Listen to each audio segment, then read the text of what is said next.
Your assistant Grand Chief, Dr. Shadu Aminti Amohedi Shetuel, to open up the way according to law. Islam, Grandman. Islamism. Can you hear me, sis?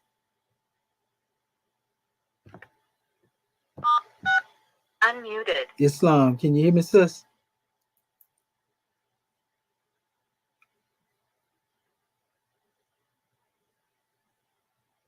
Islam. Can any of my Moorish kin out there hear me on the phone call? National Assistant Grand Chief, if you're speaking, we cannot hear you. Okay, what about now, sis? Crystal clear. Peace and love.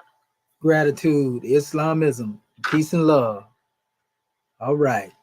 Islam, Islam, Islam. Islam, Moorish America.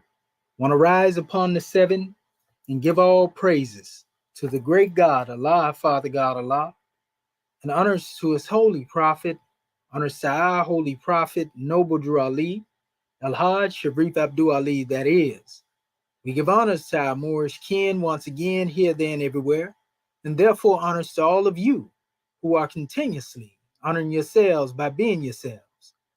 But let us come forth with our ancient committee and adept Moorish American prayer. And as we come forth, we ask that you open up your hearts and minds as we open up the way. Islam, Islam, Islamism. Ya Allah abnu heru makunet heru. Ya Allah abhet heru. Ya Allah ma'at heru. Ya Allah hotep heru. Ya Allah heru. Ya Allah ma'at herakuti. Ya Allah ahwajeta juti. Ya Allah pratim sutek pratim haru. Ya Allah bamaduti. Al hajit shepsis rab to Ali. I mean, Halias, Halias, Halias. And that is the same Moorish kin in transliteration. O Allah, the Father of the universe. O Allah, the Father of love. O Allah, the Spirit of truth. O Allah, the Spirit of peace.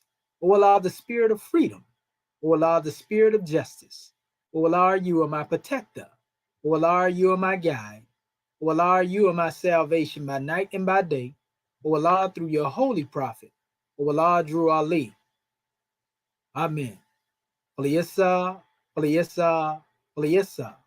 Islam, Moorish king. And now we come forth before you with the divine constitution of Moorish America, salvation, our God, unity, the seven supreme constitutional acts of law.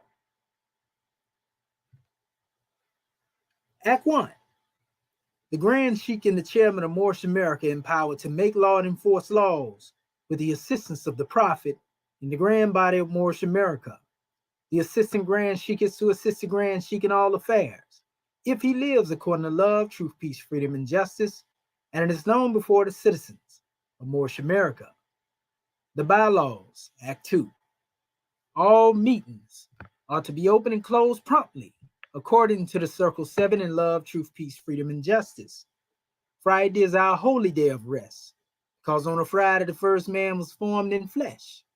And on a Friday the first man departed out of flesh and ascended unto his Father God Allah. For that cause, Friday is the holy day for all Muslims all over the world. Act 3. Love, truth, peace, freedom, and justice must be proclaimed and practiced by all citizens of Moorish America.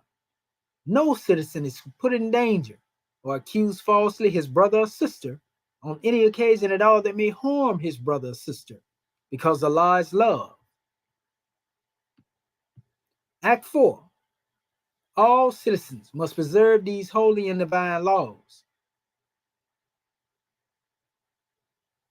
And all citizens must obey the laws of the government, because by being a Moorish American, you're part and parcel of the government and must live the life accordingly. Act 5. No organization of Moorish Americans to cause any confusion or to overthrow the laws and constitution of the said government, but to obey hereby. Act 6.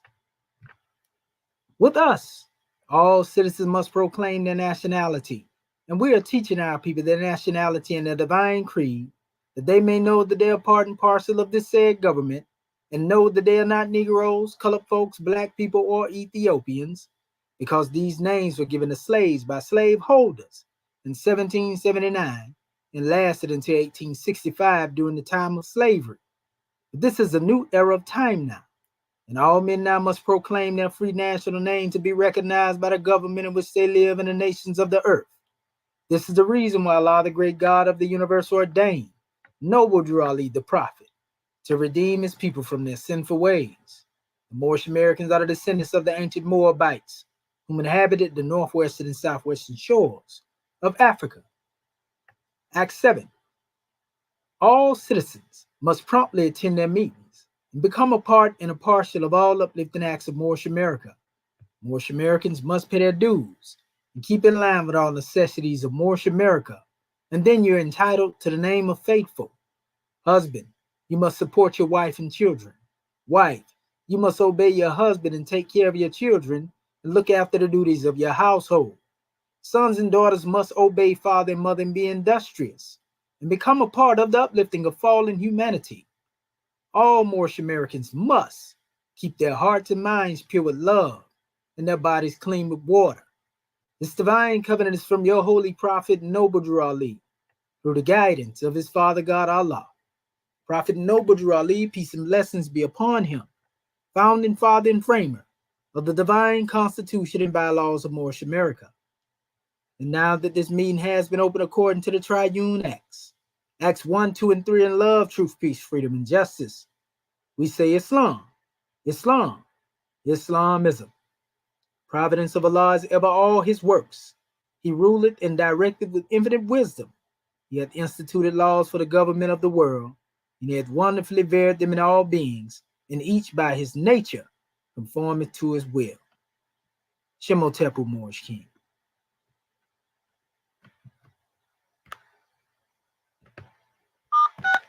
Muted. Islam, Islam, Islam. Gratitude to our National Assistant Grand Sheikh for opening up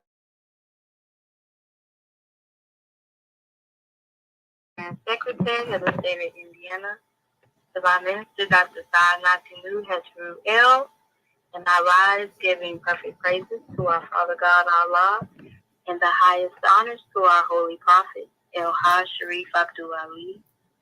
I would like to extend honors to all of Act 1 and our theocratic Moorish American government.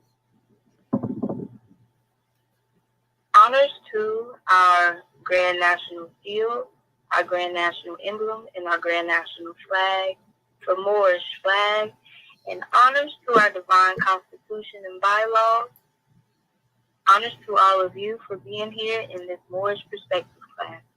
Islam, Islam, Islam. Chapter 30. Yehoshua passes the fourth brotherhood test. Takes the fourth degree of Adab. When other certain days had passed, the guide led Yehoshua to a hall of mirth, a hall most richly furnished and replete with everything the cardinal heart could wish. The choicest viands and most delicious wines were on the board. The maids in gay attire served all with grace and cheerfulness. And men and women richly clad were there, and they were wild with joy. They sipped from every cup of mirth, and Yehoshua watched the happy throng in silence for a time. And then a man in garbs of sage came up and said, "Most happy is the man who, like the bees, can gather sweets from every flower. The wise man is the one who seeks for pleasure and can find it everywhere. At best, man's life on earth is short, and then he dies and goes he knows not where. Then let us eat and drink and dance and sing. Let us get joy of life, for death comes apace. It is but foolishness to spend a life for other men. Behold, all die and lie together in the grave, where none can know, and none can show forth gratitude. But Yehoshua answered not. Upon the tinsel guests, in all their rounds of mirth, he gazed in silent thought, and then among the guests he saw a man whose clothes were coarse, who showed in face and hands the lines of toil and want. The giddy throng found pleasure in abusing him. They jostled him against the walls and laughed at his discomfort. And then a poor frail woman came, who carried in her face and form the marks of sin and shame, and without mercy she was spit upon. And then a little child, with timid ways and hungry knees, came in and asked for just a morsel of their food. But she was driven out uncared for and unloved, and still the merry dance went on. And when the pleasure seekers urged that Yehoshua join them in their mirth, he said, how could I seek for pleasure for myself while others are in want? How can I think that while the children cry for bread, while those in huts of sin call out for sympathy and love, that I can fill myself the fool with the good things of life? I tell you, nay, we all are kin, each one a part of the great human heart.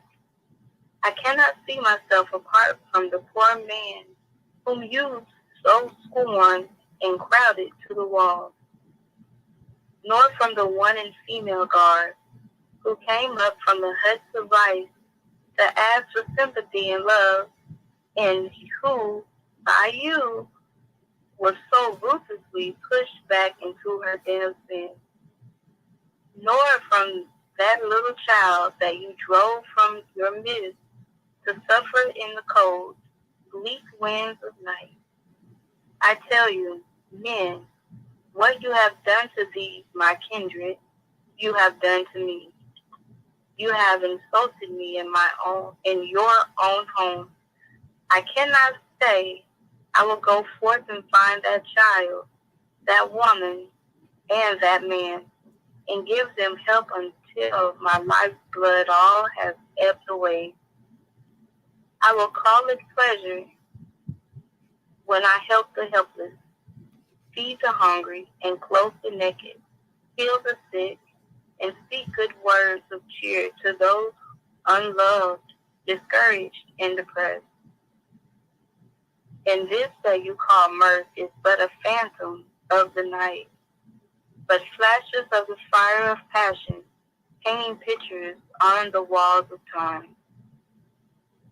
And while the Logos spoke, the white-robed priest came in and said to him, the council waits for you. Then Yehoshua stood again before the bars. Again, no word was said. The Hierophant placed in his hand a scroll on which was written, philanthropy, and Yehoshua was a victor over selfish self. Islam, Islam, Islam. Today is November 12th, 2022, and welcome to another Moorish Perspective class sponsored by our Moorish American government. Our National Assistant Grand Chief, Dr. Shedu Amiti Amohedi Shepsuel, will be our host instructor, and with our topic on the floor coming from Chapter 30, Yehoshua passes the fourth brotherhood test, takes the fourth degree of Adab, Ayat 17. I tell you, nay, we all are kin, each one a part of a great human heart. Gratitude to our National Assistant Grand Chief for opening up the way according to law, and also gratitude to our National Grand Secretary of the State of Indiana, Divine Minister Dr. Sa'a Nakanu Heteru for taking registration and also reading the chapter of the week, Chapter 30. At this time, we'll call to the floor our host instructor, Our National Assistant Grand Chief, Dr. Shedu Amenti and Muhaji Shetsuel. Islam, Grandman. Unmuted. In Islamism, Goddess and Queen, we give honors to you for that special read and everything it is that you demonstrated to open up the way. Praise be to the great God, Allah, Islamism without the schism. And want to rise again upon the seven, giving all praises to the great God, Allah, Father God, Allah, and honors to his holy prophet, honors to our holy prophet, Noble Drew Ali, Al-Hajj Sharif Abdul Ali, that is. We give honors to our Moorish kin once again, here, there, and everywhere, and therefore honors to all of you who are continuously honoring yourselves by being yourselves. We give honors to our Grand National Seal. We give honors to our Grand National Emblem. We give honors to our national flag, divine constitution and bylaws, and honors to all of you who are indeed a living manifestation and personification of everything that our holy prophet brought to make us a nation. I want to welcome our Moorish kin to another Moorish Perspectives. I'm your host, instructor, Dr. Shahid Imani Mohadi Shabazel, and my ancient comedian, high name being the same, is Dr. Shedu Amenti Muhaji Shetsuel, and we look forward basically to hearing from all of our Moorish kin tonight in regards to dealing with this special grand expression that we have on the manifest. Very powerful demonstration. You know, the subject title that we have, I tell you, nay, we are all, we all are kin, and each one is part of the great human heart. Unity is key to our liberation, is the theme of this special demonstration. And we hope that our Moorish kin will make sure that our family get this special draw. I want to welcome all of those who are here on our conference call. We want to give honors to those who are here also looking at us from the platform Facebook. So we encourage our Moorish kin to most definitely tune in and also make these measures available, so that our family can also get a draw, and they become enlightened as well. So again, unity is key to our liberation. This is the theme, and our subject title again is I tell you, nay, we all are one kin. We all are kin. Each one a part of the great human heart, family. We want to make sure that our family get it. And so we look forward to your feedback and everything it is. Want to give honors. We see our family that's showing up here every Moorish Perspectives. They coming on the manifest and tuning in. Faithful Moors. Honors to our brother Noble Bryan, Henry Galloway. I know some of these Moors, this is their actual government, that they have up here. Avenge the Ancestors, Ray Sean Irvin, our brother Jay, brother Marvin Edwards Bay. Our family, I can always get past this. We're going to just say our brother Most High. Islam. We give honors to you, grand man. Brother Seth Smith Bay. All of those who are tuning in to these special measures, because we can grow every time we come together in these special drawings, and also be able to uplift our family and uplift fallen humanity, as we grow together. The more we know, the more we grow. This is a grand drawing, Moorish kin. You often hear me talk about our holy prophet in his expression, salvation, our God, unity. And I always like to emphasize by making this measure, applicable, where we see these principles personified. Salvation, our God, unity. Salvation in and of itself being one who came to us, one that was sent to uplift us and bring us up out of the state of darkness, ignorance of ourselves that we had been found in. You see, this is what salvation is, right? It will allow us to save ourselves and bring us into a knowledge that is greater than ourselves, that will guide us into something that is higher than the plane of things made manifest and elevate our consciousness. So when we speak of salvation, this is what we're talking about. Salvation is something not only we could benefit from, but even the young and not yet born, the third and fourth generation, 3 and 4 7. So that means that our young seeds would also benefit from what it is that we do in this era in time. So the groundwork that we lay, the foundation, that we place out here, the young and the not yet born, the generation to come and generations to come in plural, will be able to benefit. That's what you call saving power. And, we just coined the phrase recently that our saving power, is basically evident by our staying power. Again, we want to emphasize the race is not to those who are merely called swift angels, but to those who are able to endure till the end. And again, we got to keep bringing it back using that hammer repetition. We talking about prime example, the tribe of endurance. You see? So they not only have brought us these special degrees or stations of unfoldment to be the angels that we are, because an angel is simply a messenger. Those who are carrying these demonstrations from the center, these messages from the center to the outer bounds, to uplift fallen humanity. When you go in every direction, a lot of the people may not pay attention to it, but we say good news. And the good news actually have to do with those same directions, from the north to the east to the west and the south. N, E, W, and S. When you isolate the first letter of each one of those words, north, east, west, and south. So you're taking the good news, throughout the four corners of the earth. We're not talking about gospel in the aspects, where you get into a particular scripture or book and, you're trying to thump somebody with that ain't what we're talking about. We're saying the teaching, we call it the everlasting gospel, right? And this special measure has to do with man himself being the truth. So whatever it is that we have been able to, grow into or embrace as a result of that truth and unfoldment, then we basically pass that truth on. Like people say, each one teach one, and even they may reach one. You see, this is a process in regards to dealing with unity. And if you are able to do this as a collective, then this is progress. You see, it becomes somewhat synonymous with a processional cycle. How many of us know what processional cycles are, or what we call cycle ages?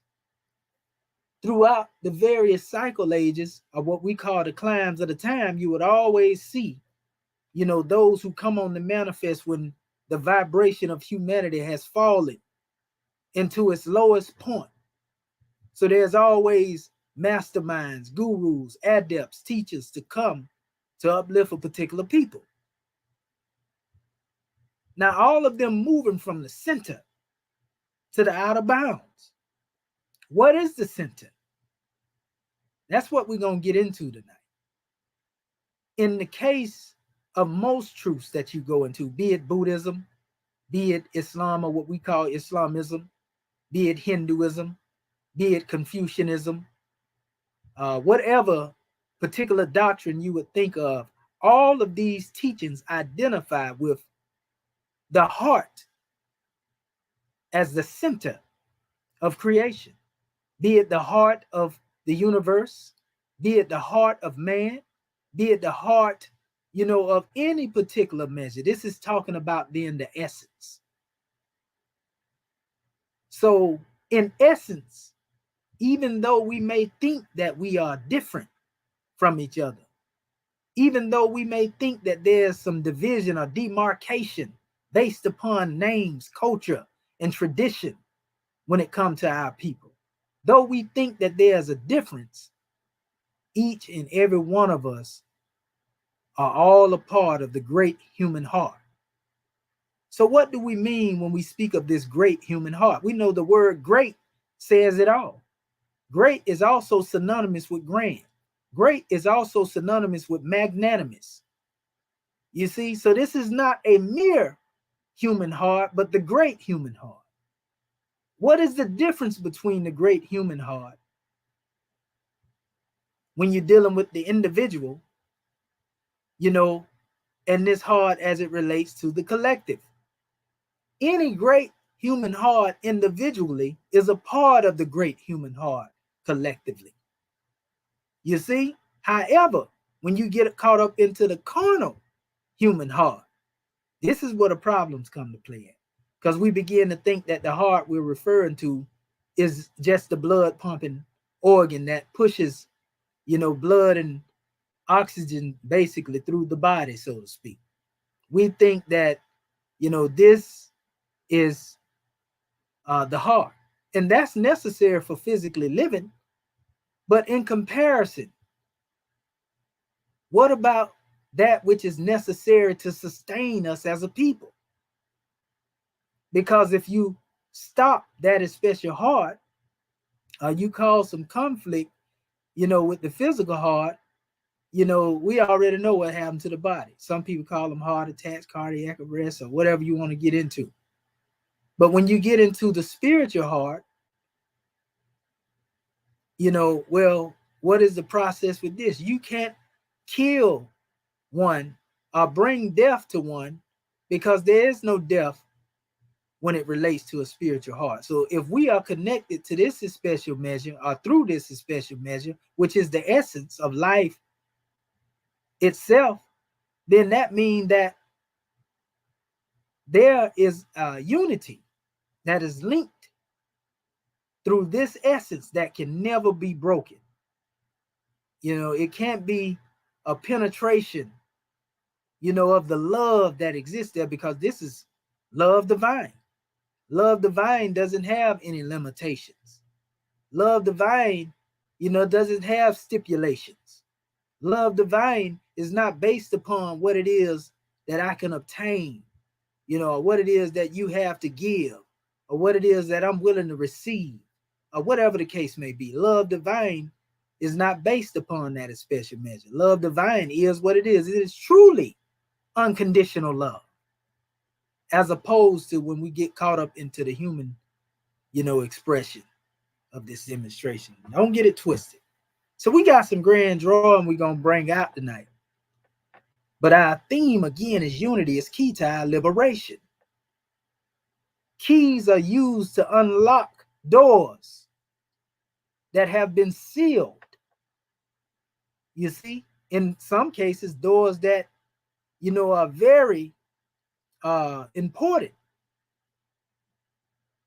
And to have one sealed, so to speak, within a state of ignorance, behind the door of, we can say, disunity, behind the door of a lack of love, and not be able to have those keys in order to free oneself, that's a terrible situation.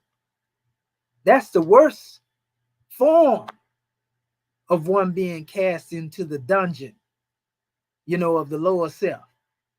So Prophet Noble Drew Ali told the Moors he brought them the key to civilization. This same key, when opening that special door, would liberate one from the many, failings, and suffering and so forth and so on that they had been basically locked in a box, so to speak. Locked in a box, family. And this is a real sad situation, because this is what create, that beast-like mentality, a lack of love, a lack of oneness, a lack of unity, and so forth and so on. We went into the knowledge of being caught up in that box. A box or a cube can be the room that's dealing with, space, so to speak, or we like to see the high side of a demonstration when we say the more is the truth. We was talking about that during the week as well, and how the truth relates to the Moors being on their square, so to speak, as our family was speaking, in the week, our brother assistant chairman. And when you go into this special drawing, it's one thing to have this special knowledge, another thing to make it applicable to the self. And we went into even the mathematics when you add everything up, with this special demonstration. Well, everything always came back to, the 6, which actually deals with, the human limitation, the things that come with being birthed on the plane of things made manifest, or what we call duality. Because you're talking about a triangle that points up and one that points down.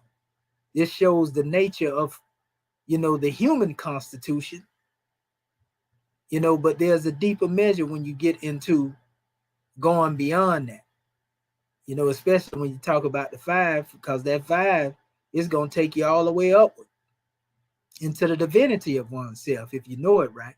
But yet having a knowledge of 5 and 6, that's a whole nother measure. You see, what is 5 and 6? According to the numbers, and if you bring the one God into this special draw, now you got 12 on the manifest, right? That's rulership, that's government. That's what the number 12 represent to us anyway. You see? So, in other words, the great God Allah is the only one that can bring about a unity between divinity and matter. And when there's a uniting between divinity in matter, or the divinity of the matter, this is when one is able to solve the fix. So we are placed here and brought into the plane of things made manifest to study ourselves. And in studying ourselves, we learn through unity. Unity is key, right? That we are able to change all of the conditions that we find around us, so to speak. That's if we choose to do that work. That's if we are willing to be about the business of our Father God Allah. It all has to do with unity, family. So again, I tell you, nay, we all are kin. We are related to each other. We are interconnected to each other. Physically, mentally, and spiritually. Physically through the blood, or what we call the chemistry of mortal life. Mentally, in relation to dealing with this knowledge that has been given to us and passed down from generation unto generation. This is our culture. This is how we are able to come forth and demonstrate our ministry, not in the way where you're getting up on a pulpit and speaking, but the ministry by living out your mission and demonstrating your mission through your ways, acts, and deeds, because actions speak louder than our words, especially when it talk about unity. We've seen treaties and many different demonstrations brought forth and declarations of being one, and we've seen many times these treaties and covenants have been broken when you're dealing with those who are thinking along the line of being mere men, or thinking along the line of being mere women, thinking along the line of being mere humans. We've seen various covenants broke, be it the covenant of a nation, be it the covenant, of a tribe, a family, the covenant of bonds of unity, marriage bonds, and everything else. Any bond that is based upon that in which man is governing, outside of being divine, these are but bonds of straw. So they are easily broken. We know the nature, of straw. You see? But a bond that is tied to the Creator, this is a bond that cannot be broken. And most of the time, that bond is tied with what we call golden cords, the golden cord of love.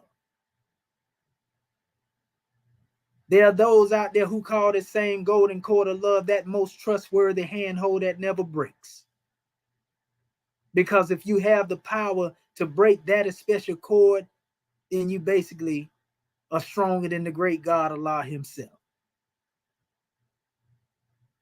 And I don't think any one would stand, before the people and proclaim that as special demonstration.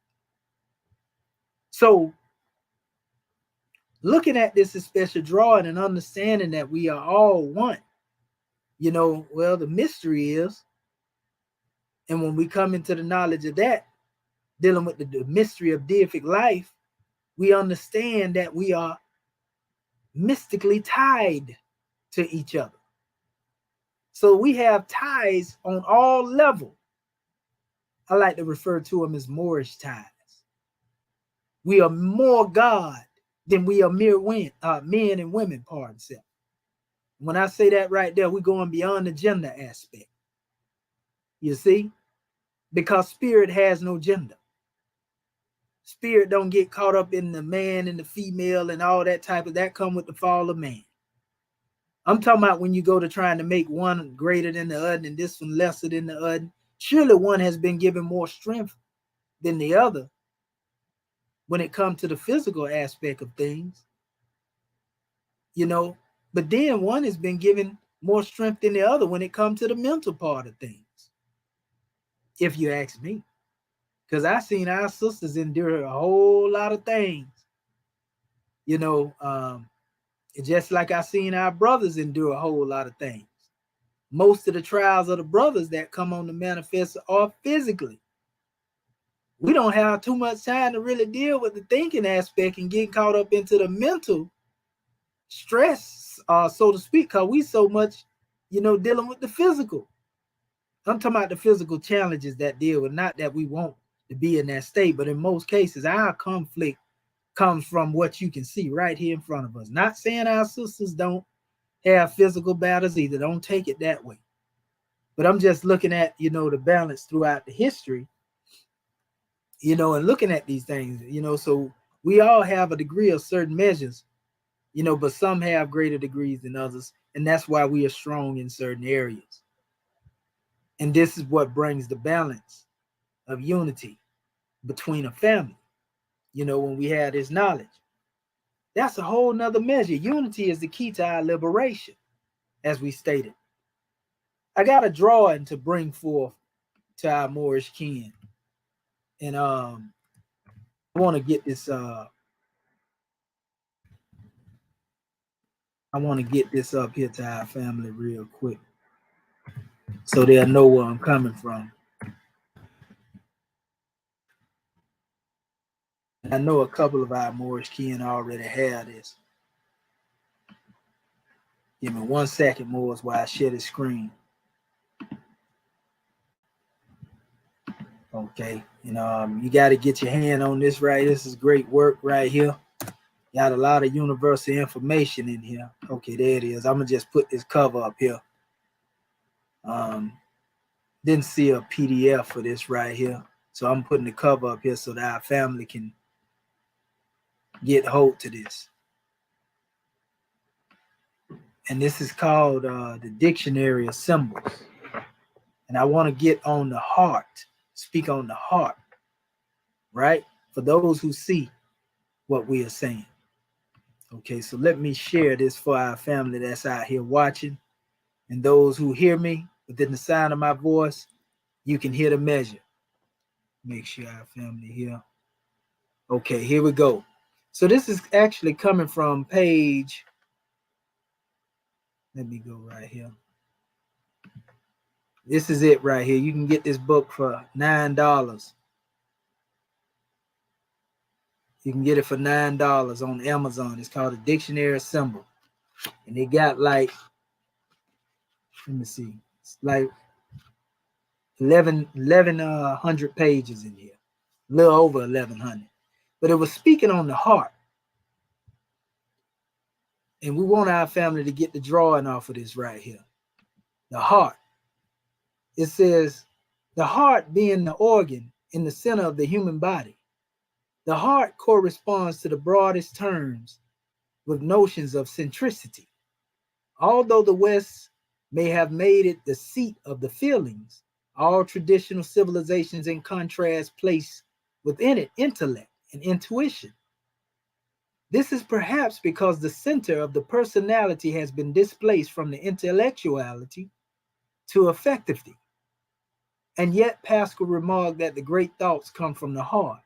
One might also say that in traditional cultures, knowledge embraces a far wider range, not exclude affective properties. In fact, the heart is the living center of the human being insofar as it ensures that the blood circulates.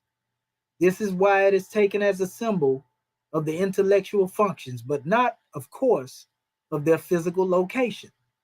This localization existed in ancient Greece, and it was imported to India, where the heart was recorded as Brahmapura, the abode of Brahma. In Islam, the heart is called the throne of God.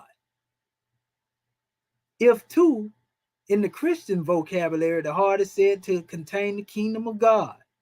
This is because the center of individuality to which the personality returns in its spiritual pilgrimage embodies the primordial state and hence the place of God's instrumentality. Angelus Silesius calls the heart the temple in the altar of God, which can contain him in his entirety. Now we familiar with this because in our 101s we say, where's the nearest place we can meet him? In the heart.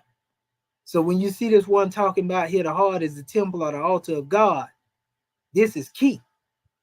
Because really we see in the heart as a temple of self-realization, realizing that God is within. That's that mystic tie, the mystery of the mystic tie between God and man. This is what we teach when we deal with Moorish science. We reveal this to the people to let them know that there's some interconnectivity between them and the Creator.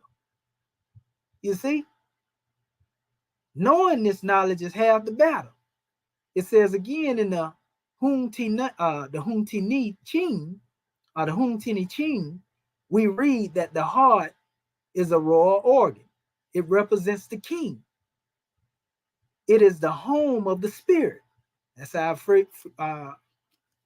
brethren from China giving us this. So we see they coming from all different walks of life, giving us different definitions of what the heart represents.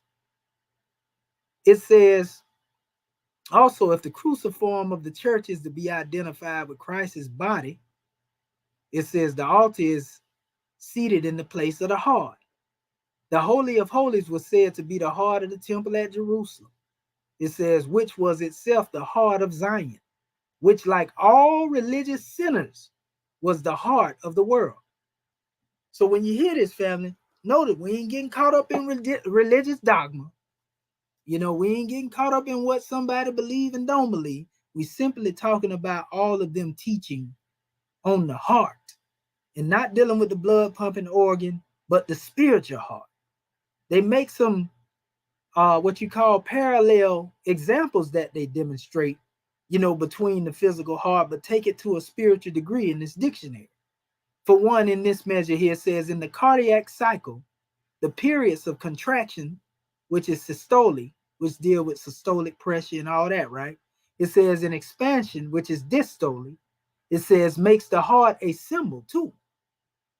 It says of the similar movements of the universe.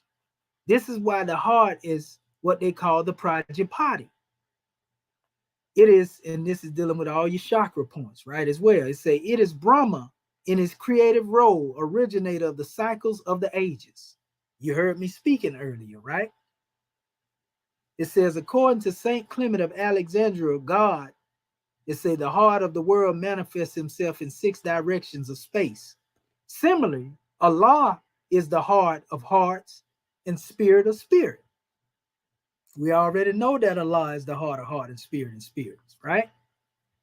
It says, because it is the center, the Chinese drew a correspondence between the heart, it says the element, earth, and the number 5. However, by reason of its nature, since it is the sun, they also attributed it to the element of fire. Su Wen comments that the heart lifts itself up to the principle of light. It says the light of the spirit, the light of the intellectual intuition, enlightenment shines forth in the cavern of the heart. Sufis call the heart or the organ of these perceptions Ain al Qalb, Ain al Qalb, the eye of the heart. And those who have heard me speak, on what they call the beginning in the book of Genesis, the eye of the heart, in connection to that word ayin, which is spelled A-Y-N here, but is also synonymous with A-I-N because the I is interchangeable with the Y based upon the language you're dealing with. That word ayin, when it said the Spirit of God moved upon the face of the water, that word face is translated from the word ayin, you see, and also meaning eye. So when you speak of the eye of the heart, this has to do with the center of creation. This is the same eye that has been depicted from Kemet all the way up into this present culture, whether you look at it as the eye of Ra or the eye of Heru, or some people like to call it the all-seeing eye, the eye of providence, whatever you're looking at. This is really talking about the spiritual center, because the eye is the essence. Through this spiritual insight, where one sees not with the physical eye, but one sees that which is behind what is dealing with what is physical. This is where you are able to pierce the veil by means of being able to look deeper into something, as opposed to looking at what you see and taking it as all there is. And in most cases, we make this mistake on simple levels of dealing with unity, because we can't see beyond titles. We can't see beyond doctrine or what we think of doctrinal differences. We can't see beyond what we call a demarcated thought pattern, what we call, his interpretation, my interpretation, their interpretation. We can't see beyond that when we are looking with the carnal eye. But if you are looking with the eye of the heart, see, this is why we say the nearest place we can meet the great God Allah is in the heart. Can we see him? No. We can't see him with the physical eye. This is why, in most cases, Prophet Noble Drew Ali said we had to be learned in how to love instead of hate. We had to be taught how to love instead of hate, right? Because if we are only looking at those things that are dealing with the manifest, and we can't see the essence, we can't see the driving force behind it, then we will always be looking, basically at a thing from the surface level. And if everything that we look at is based from that special level of seeing a thing, then we burn up from the start. That's why Prophet Noble Drew Ali said, if you try to look at man, or tell what man is by looking at him, then you burn up from the start. So we've been taught to look at each other based upon the garb of the doctrine that they come in. He came as a Hebrew Israelite. He came as a Muslim. He came as a Muslim. He came as a Moor. He came as, we can go on and on down the list. There ain't nothing but some religious gangbanging. You see?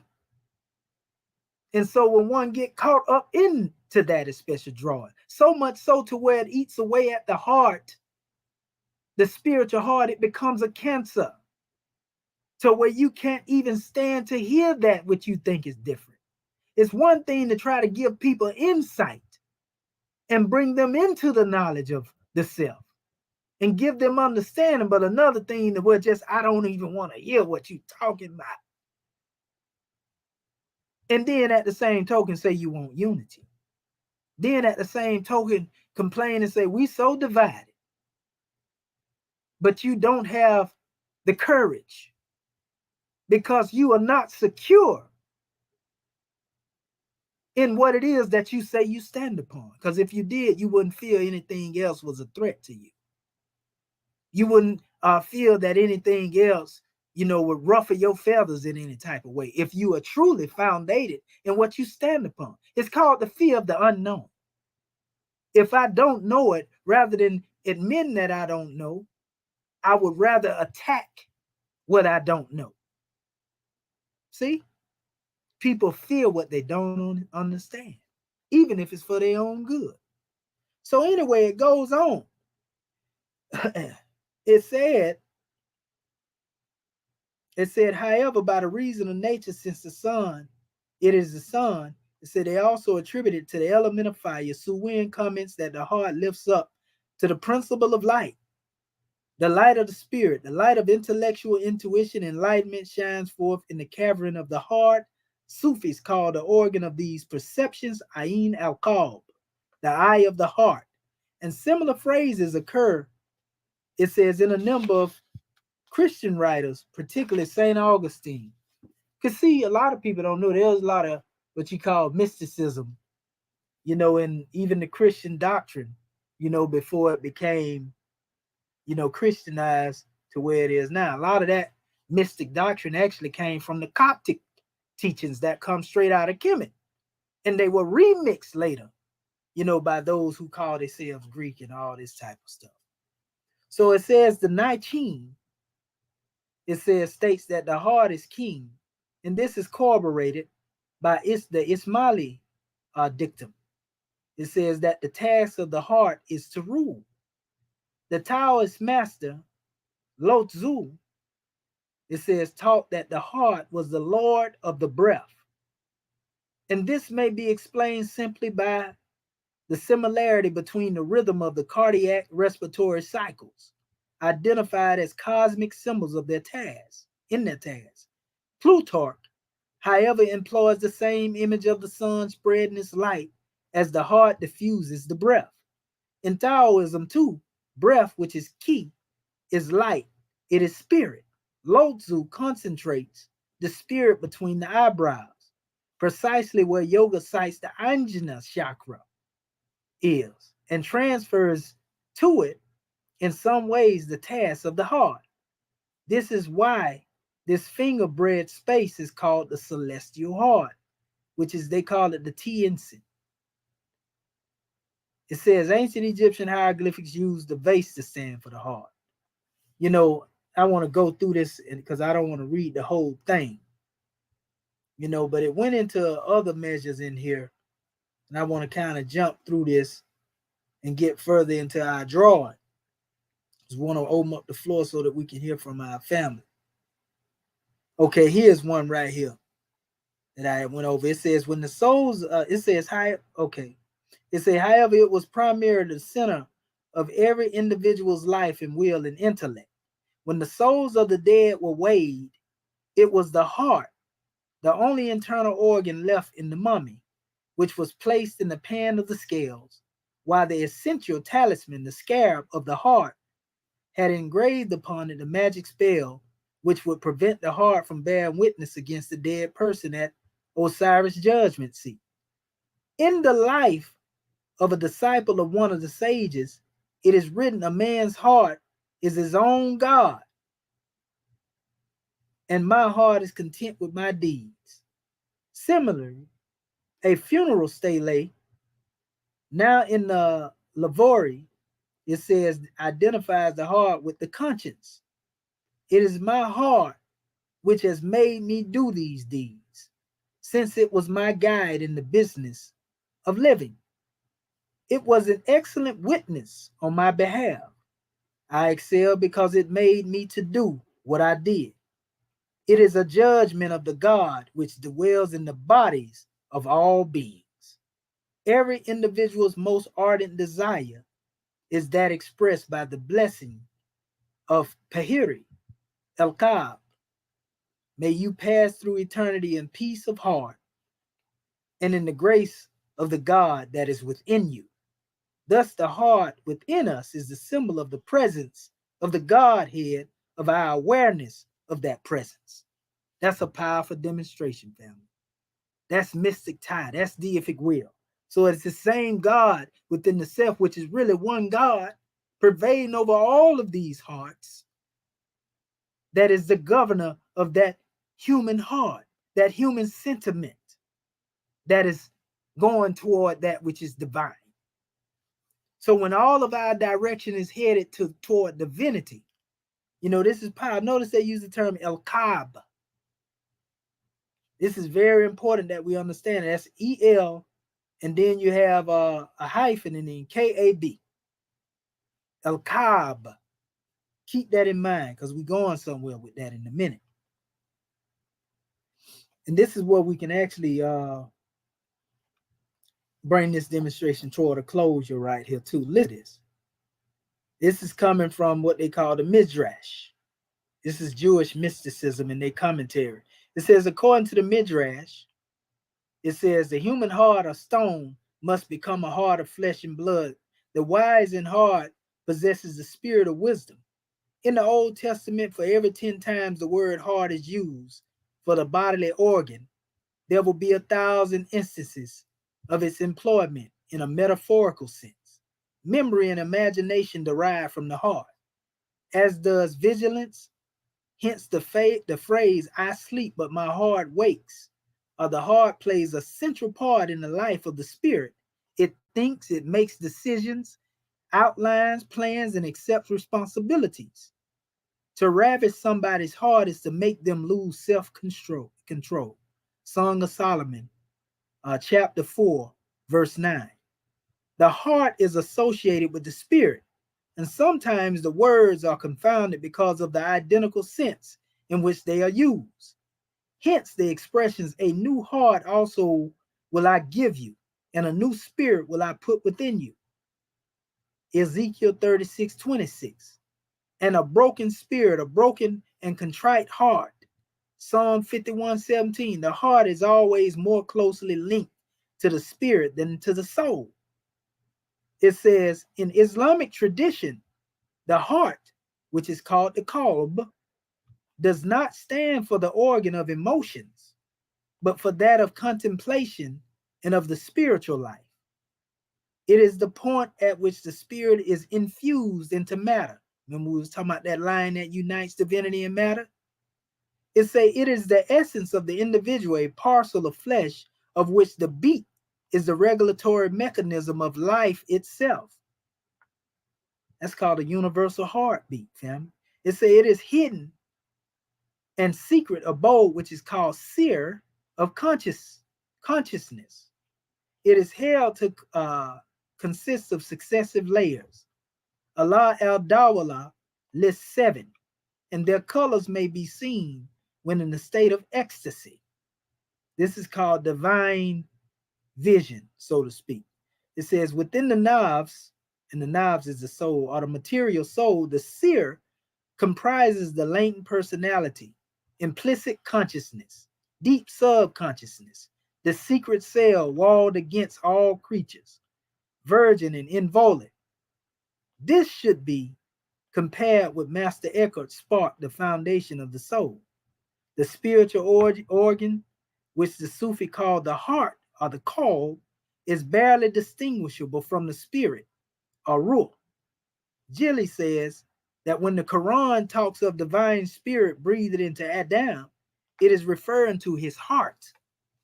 The same mystic speaks of the heart as being eternal light and sublime consciousness, revealed in the quintessence of created beings, so that by this means God might contemplate mankind. It is the throne of God, Al Arsh, because there are 3 different levels of the throne. One is called the Kursi, the seat, Al Arsh, which represent that which is elevated. This, the throne itself, so to speak. This represents the knowledge, the wisdom, the understanding.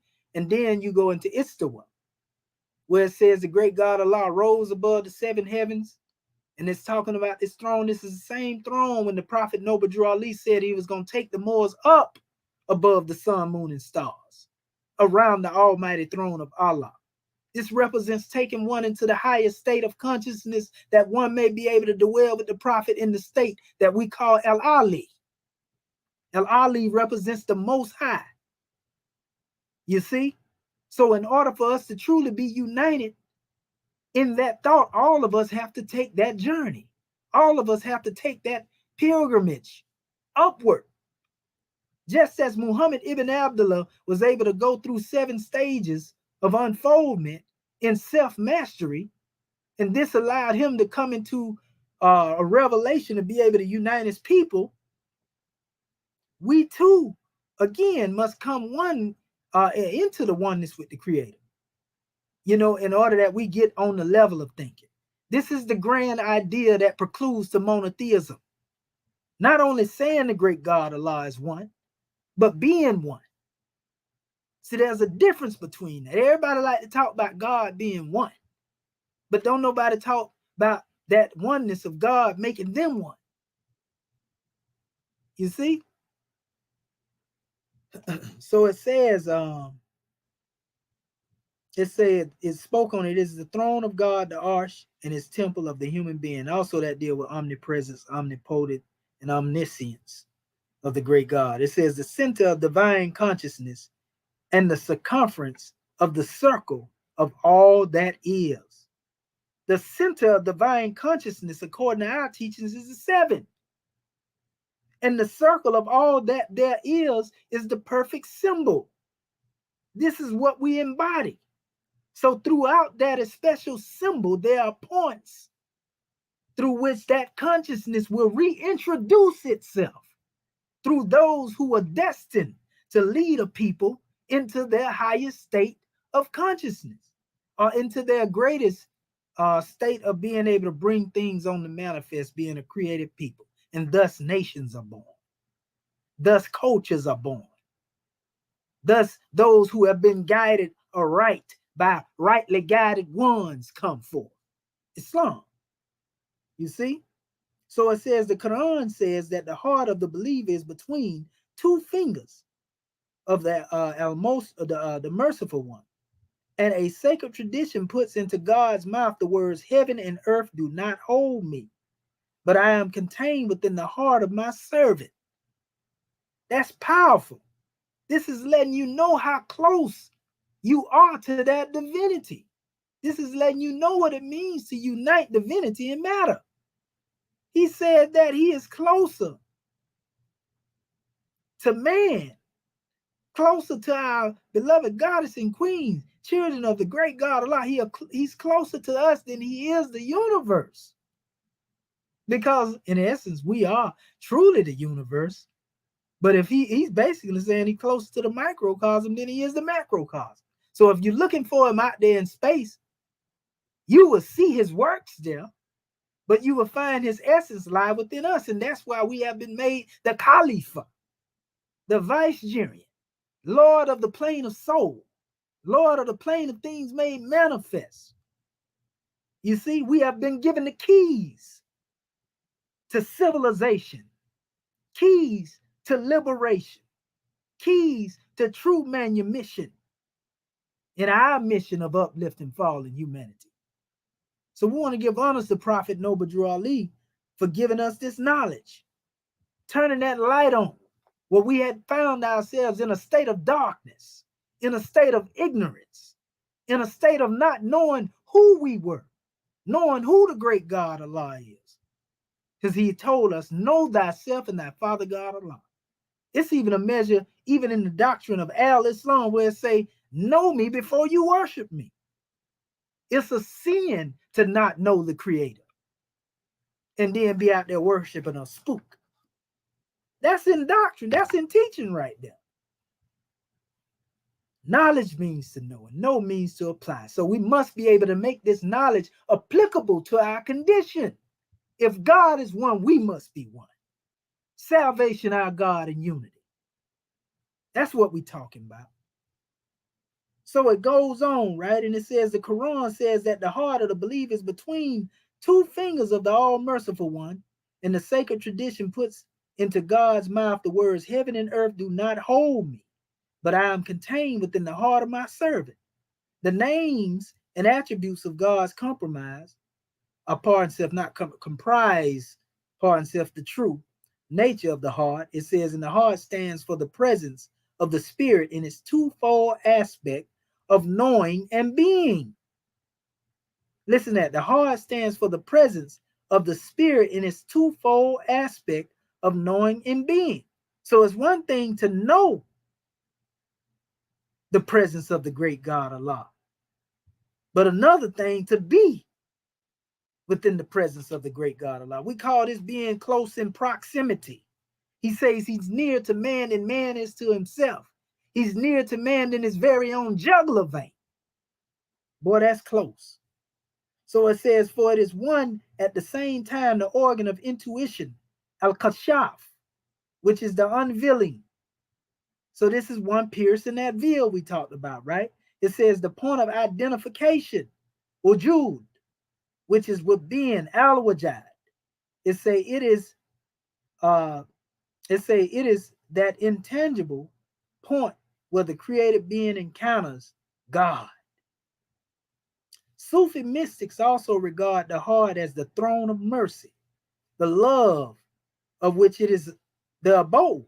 In fact, it makes manifest God's love. The loving heart is a manifestation of the Godhead, the mirror of the invisible world and of God Himself. Ibn Arabi regarded the mystic's heart as something absolutely pliable and receptive. This is why it clothes itself in whatever shape God reveals Himself, just as wax receives the impression of the seal. There's a similarity between the root word qalb, which is heart, which is QLB, and the word kabil, which is QBL, kabil, meaning to receive, to stand opposite, to be passive or receptive. This is the same word the word kibla come from. See, when he told them Arabs, them hard-headed Arabs, to turn away from the Qibla of Jerusalem and toward that of Mecca, the physical act really represented the spiritual turning. Because we can turn away from a thing, that may cause us, pain or suffering and death. But if the heart is still connected to that special thing, then you will still suffer the same thing over and over again, expecting different results. So to turn away from a thing, as they call it, repent, tawbah, to turn away from a thing that has brought you hellacious conditions, conditions that have been created that you cannot govern. When you turn away from those things physically, you have to turn away from those things mentally. And you also have to turn away from those things spiritually. Because if not, they will always pull you away from the union in the center and take you all the way back, into that which is outside of yourself. And that is the key. Humanity has been trained to think based upon those things that take place or what occurs outside of the self. And this is why it's hard for one to see the God within themselves, less knowing somebody outside of the self. It's a dis-ease, a disease of the heart, as the Grand Quran referred to it. The heart becomes blackened. It becomes darkened, so to speak, sin-filled, and the ways are soon to fall. That's why, in most cases, in all of these books, it's always a speaking of the heart's desire. What the heart wishes for, what it yearns for. It is your heart that is turned away from the Most High. This is why you hear this type of language in these texts. So it is the heart of the people. That's why I say if his people would, turn away from their sinful ways, he'll heal them. In the Piscean records, when he was talking about one being a royal priesthood. You see what I'm saying? Until we turn away from that NBC thought pattern, that Negro black colored thought pattern, that slave mentality, that accursed thought pattern. You call it generational curse. It's a cursed thought pattern. It's not a generational curse. If you choose to accept that, that's what you would choosing to do, and you give that power over you. But we're talking about the key to our liberation is turning away from that thought pattern of being somebody else's property, being somebody else's do boy, being somebody else's pushover, being somebody else's slave. We can go into many other aspects to make sure our people get it, but you get it. That's why we say my conscience rules. And when you can say that, then you're able to rise up into consciousness. Then that scimitar of consciousness is on the manifest, standing in defense of the principles that are in the essence of your heart. Love, truth, peace, freedom, and justice. The scimitar sheathed it above the neck. And the principles are in the heart. That's the expression of scimitar and star. that macrocosmic orbit, which manifests in the microcosmic orbit above the neck, standing in defense of your divinity, will not allow a MBC thought pattern to come up in there. You know what? I don't like that, brother. I don't like that. I don't like the way, when you got that scimitar on the manifest, if it's on deck, always oiled up, ain't nowhere in the world that a naught thought can come up in there because somebody done tried to slip you a hater Mo Mickey. And now you're going to demonstrate with the soul, as a madman. Or did I say scimitar? Actions of the soul. So it says, in the 9th century, Termody, as a mystic psychologist, expounded the theory of the knowledge of the hearts and states explicitly that the word qalb denotes both the organ which controls thought and physical organs of the body. In the Muslim psychology, the heart prompts thoughts which are most deeply concealed, most secret, and most true. It is the foundation of the human intellect. See, Allah knows what's in the heart. You can make your mind fry some swine, and we don't even eat that. But Allah knows what's in the heart. We don't piggyback either. We camelback. So it says the notion of spiritual birth is associated with the symbol of the heart. Hearts in their secrecy are a solitary virgin, and says Al-Halaj, Sufi mystics are known as men of the heart. Spiritual vision is likened to the heart's eye. I have seen my Lord in the heart's eye. To quote Al-Halaj again, even the Quran uses the heart as a synonym for knowledge. When relating to Muhammad's vision, 53, Surah 53, Ayat 11, it says the heart does not deny what it is seen. And in different contexts, their eyes are not blind, and their hearts and their breasts cannot see. So that's my last measure coming out of that lengthy definition for the heart. That's a powerful demonstration, Moorish Ken. And all of this, again, has to do with why Prophet Noble Drew Ali told the Moors they had to purify their hearts and minds with love. You see, Prophet Muhammad, they'll tell you in his hadith, they say his heart was purified with the waters from the well of Zamzam. And really, water is synonymous with knowledge. So even when you keep your body clean with water, this all has to do with basically purifying oneself with the knowledge that one has of the higher self, the knowledge of self. The more that we know about ourselves, the more we love ourselves. You can't love what you don't know. So when you have a true love for yourself because you know yourself, then you can learn to love each other. You won't be thinking about your Moorish kin sideways. Yeah, this and that demonstration there. One thing about when it comes to dealing with Act 1, that's the thing I want to mention too. Every time we demonstrate out of love. We don't come at our people from a level of malice and contempt, because we don't, most of our Moorish kin, we haven't been in close proximity with you. So what we look like, how we gonna have some animosity or hatred toward, what you doing? We don't even think on that level. You see?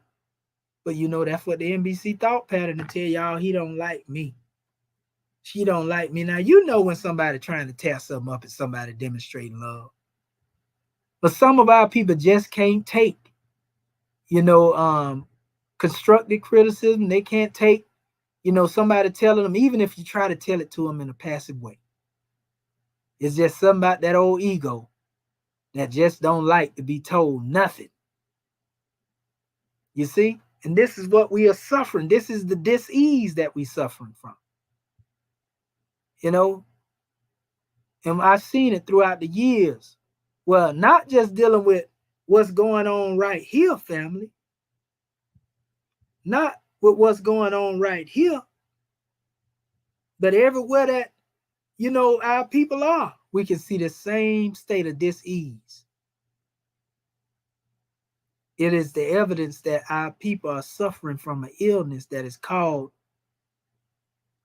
basically a dirty heart. And only love can cure and purify one in relation to dealing with this.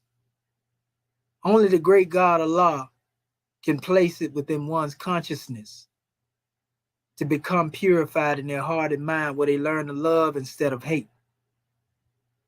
You know, they don't be looking for reasons to be in opposition to each other, looking for excuses to stay in their lower self because they paying so much attention to somebody else outside of themselves, to where they're looking for a fig leaf to justify why it is that they don't want to get their act together.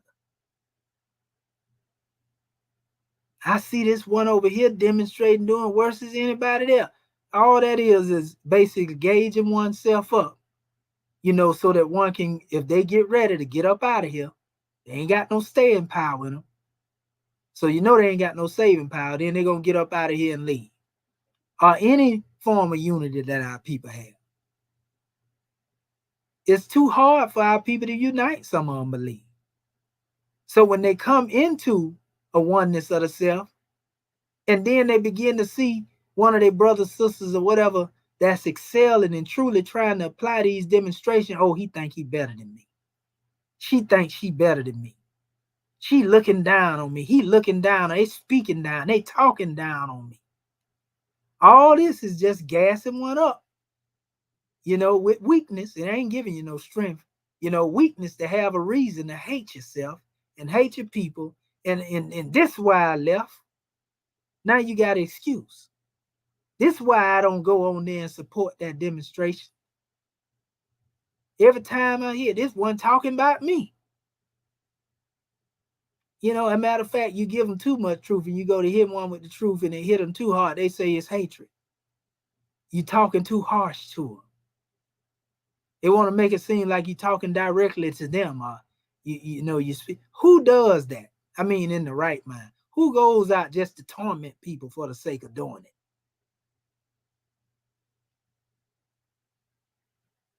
Come on, man. That's too much time to waste. To go out and antagonize and, you know, terrorize. Come on, man. Ain't nobody got no time. I know I ain't got that type of time to be played, but hey, maybe some people do. But, you know, I doubt that very seriously when it comes to those who are in the Moorish American government. I wouldn't think in my mind that anybody get up on this rostrum and they go to speaking, they speaking with the intent to harm somebody.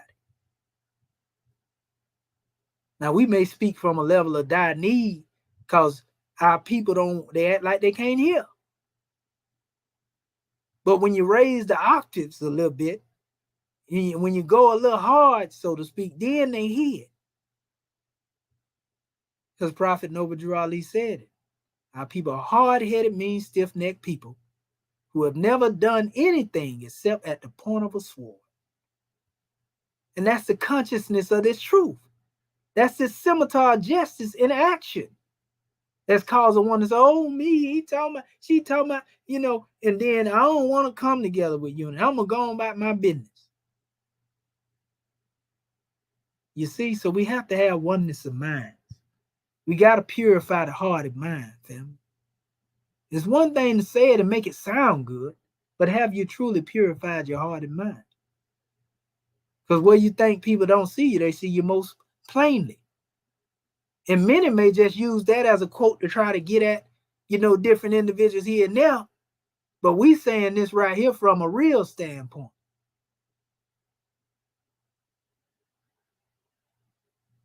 And now one of us on here got nothing to prove when it come to proving nobody according to the ego. It's all about demonstrating love. And when we learn to demonstrate that as a people, we can get it out the way. I watched the movie Wakanda Forever recently, earlier. You know, and I was watching this demonstration and seeing how you had ones fighting against each other, and in the end, they end up coming together in unity, seeing that they had more incoming than oncoming. You see? And this was two nations, one that was really supposed to represent the nation of Atlantis, you know, but they gave it a different name, Tulkakan or whatever, you know, they gave it dealing with the Mayan history, Mesoamerican. All of it's connected at the end of the day, but that was nothing more than the story of Lemurian Atlantis,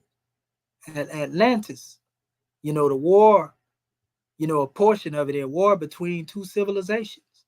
Only they depicted it again as two nations coming together in the end, because they was actually trying to take each other off the count while the adversary was trying to come in, and take their technology, so to speak. What they was calling, resources, raw resources. So all of this stuff is powerful. You know, this is some powerful demonstration, family. You often see ones telling different stories, you know, and these stories actually have a deeper meaning to them, than what is on the surface level. You know, even in that movie, it was the heart-shaped herb, that gave, Wakanda their power through their leadership, they panther, so to speak. That's a whole nother measure, family. What I'm saying is that, again, we got to purify the heart and the mind. We got to utilize our tools within the workshop of the mind where thought is used to build character. And once we're able to demonstrate that as a collective, individually and collectively, we will see a nation of 60 million on the manifest. We will see everything come to the manifest. I'm going to give you something else too, Moorish Ken. A lot of times too, why we see so much suffering and pain amongst our people, and why it seems so hard to come up out of this condition, is because some of our people are like Lot's wife. They're holding on to a lot of baggage from the past, be it people or individuals, whatever the case may be. And a lot of the suffering comes from one trying to hold on to those who are under the wrath of Allah's karma. So there's a lot of that going on within our nation as well. As long as one hold on to the wrath of Allah's karma, even if you blessed and the great God Allah got wrath on one, well, you gonna get singed by that wrath too. And it really boils from a good intent, because you ain't got nothing but some love. You're trying to take those with you.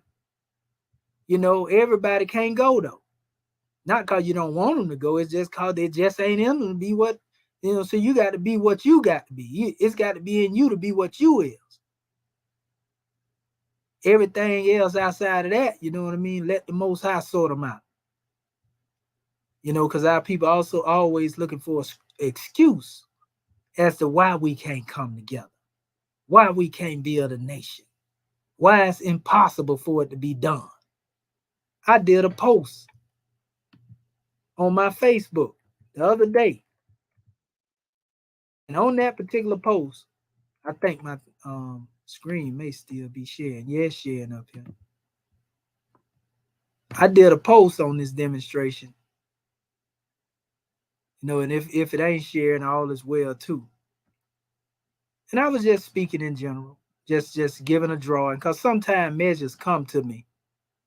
I said, while you cast your ballot, I will be over here nation building. Self-determination is the order of the day. That just came to me, to say that. We had a sister come up here. We got a few more who supported the demonstration. We got one sister. Did she erase it? No, she said it right here. She said, can't build. You cannot build a nation with no land. That's why you should have voted, right? This is my platform. But she had the need to say that. And so I say, if you believe voting gives you ownership of land, that's part of the problem. I say, keep that energy though, sis. A man or woman will find themselves where they can solve their problems best. I say, this post wasn't intended for you, but those whom are self-determined to do for self. Thanks for sharing. And so she put a little crying mark over here. She crying in the emojis because I don't want to vote. Then she say, I voted for a black woman to be over this state of Georgia so that we could put our bid in for land and be heard.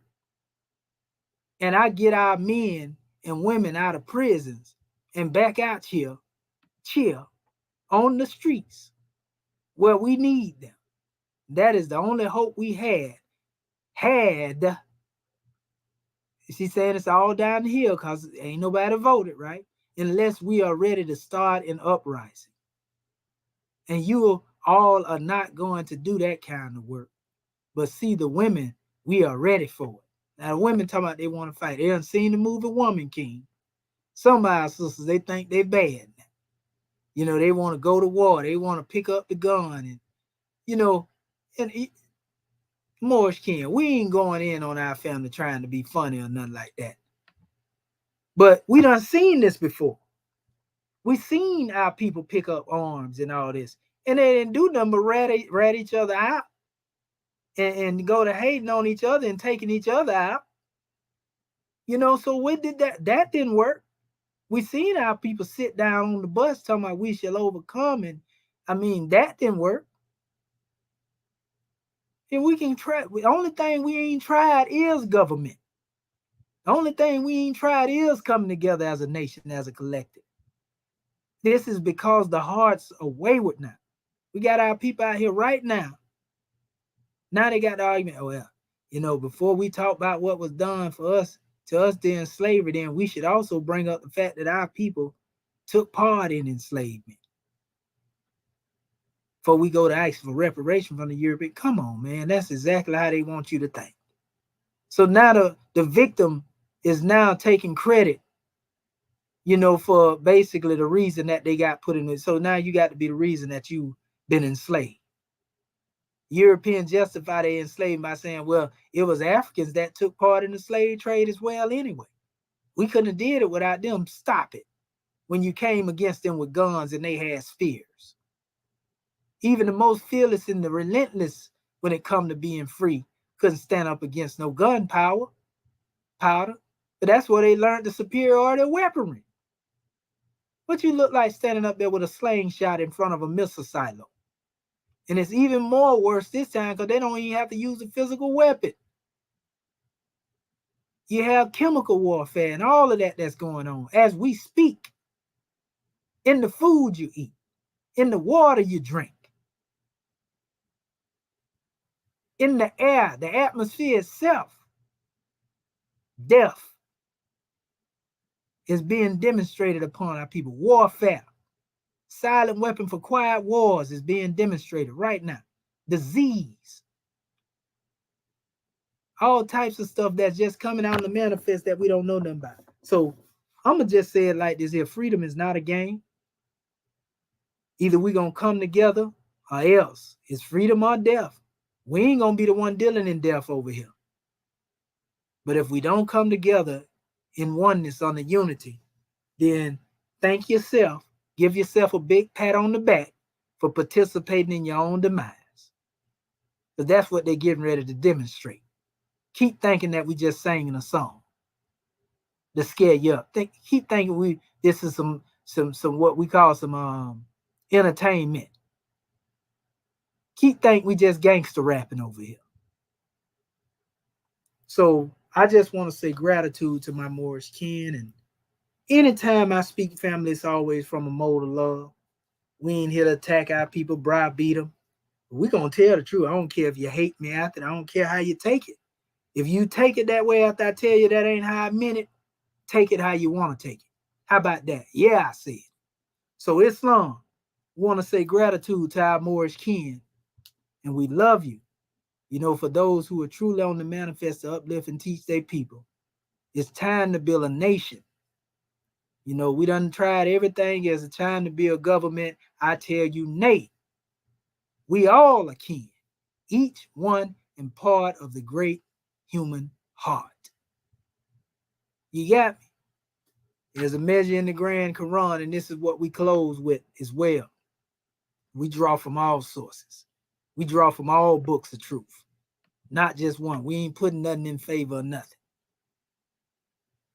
It was stated, you know, and this was actually Surah 5, Ayat 48, where it says, to thee, rather, we sent in scripture truth, confirming the scripture that came before it, and guarding it in safety.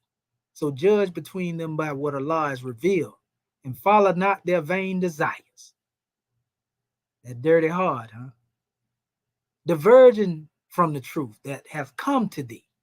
To each among you we have prescribed a law. That means something that was tailor-made for each of us, regardless of what you call yourself. To each among you, we have prescribed a law in an open way. If Allah had so willed, he would have made you a single people, but his plan is to test you in what he have given you. He gonna see who got some love power or some saving power in them, even though it looked like there's some disunity or some disuniting or many co. He gonna see who really got some love in them. So strive as in a race in all virtues. The goal of you all is to Allah. It is he that will show you the truth of the matters in which they dispute. That's what he said now. In the Piscean records, it said in Deuteronomy 6:4-9, hear, O Israel, the Lord our God, the Lord is one. Love the Lord your God with all your heart, with all your soul, and with all your strength. That's the same teaching right there being spoken different ways. And we're utilizing that because we know that's what some of our people are buried at. Not because we're trying to promote something other than what it is we stand on. You got to embrace the people where they at in order to take the people where they need to go. We know Moorish America. We talk about Moorish America all day long. We're going to keep talking about Moorish America. But what about those who don't know what Moorish America is? And all they know is what they know. You got to be able to teach them and uplift them and bring them into this consciousness. You didn't come into it overnight. So what make you think they going to unfold into it overnight? Islam. So we want to say gratitude, Moorish kin, and at this time, we're going to open up the floor so that we can hear from our family. So *6 your phone for the Moors on the phone, or open up for the Moors that's on the panel who would like to come forth, and all is well. We love you, Moorish kin. All right. Is there any more who would like to come forth and give their portion? Islam, grand man, what have you to say? Islam, Dr. Larry Daniels, Bay, South Carolina, Constitution. First, I rise and give praise and glory to Allah, the most merciful. And I give high honors to his holy and divine prophet, El-Hajj Sharif Abdul Wali, the last prophet in this new era of time. And I give honors to Act 1 of our divine constitution. And I honor you, brother. Open up the way for us, Moors. Great subject, great class, as always. And I honor all my brothers and sisters online. Peace and blessings. Peace and love. Well, brother, like you were saying, we have to be able to take this message to the people, because we're here with a duty to raise the consciousness of nations. But first, we must understand that, when we go out, that, the Moors harmonize with all things, with all people. We don't pick and choose. We just harmonize, because that's why the prophet told us, Moors, when you get on top, treat the Europeans good. Because he don't want us to think that we pick and choose of who we, how we treat people. Because if a Moor is made of love, and love should be all he's willing to do, you see. And we see, excuse me, I'm just really taking notes. And once a man gets a peep within himself at the divinity that is within, he can never be the same. He seeks to unfold at that point, constantly, because it's just like being awake, being awake and looking around and wondering why everybody want to keep doing the same thing. And looking for different results. Like you said, brother, we have never did it this way. We have never formed our own government with our flag, seal, constitution, bylaws, 12 departments, emblem, our divine constitution. We never did this before. We always tried to change the European system while being a part of his system. Because as long as we call ourselves black, Negro, African American, color, yeah, you let you ride for a little while, but he know he still owns you because you're not intelligent enough to know who you are. You haven't did your homework, and law and history should be studied together. That's why the prophet told us these same laws that got us in this mess can get us out. And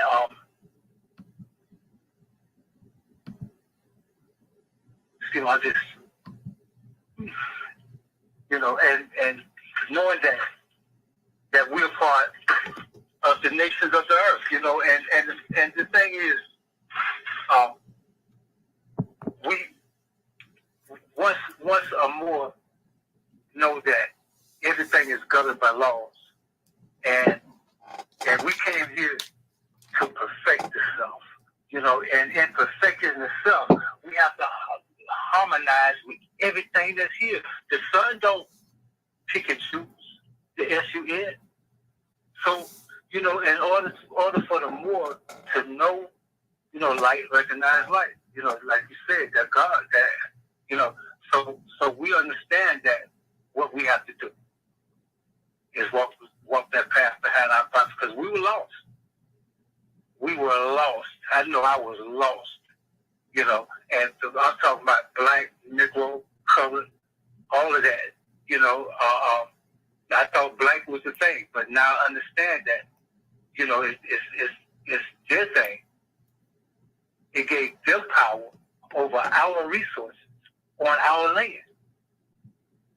Because the true owners of the land can't even pick up a grain of sand and say it's his because he thinks he's black, colored, Negro.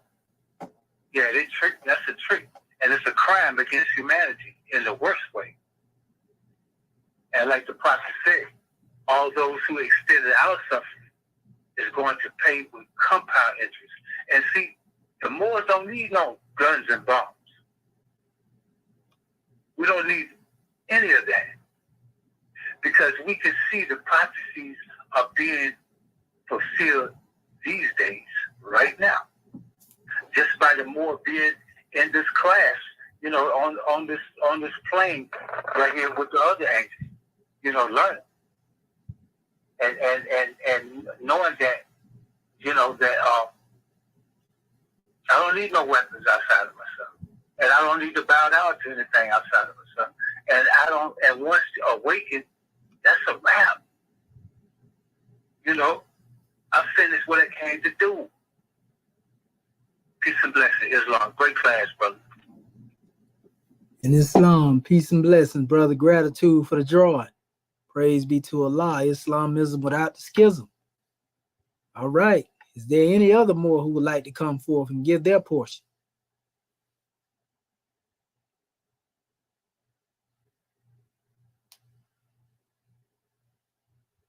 Silence of the lambs, huh?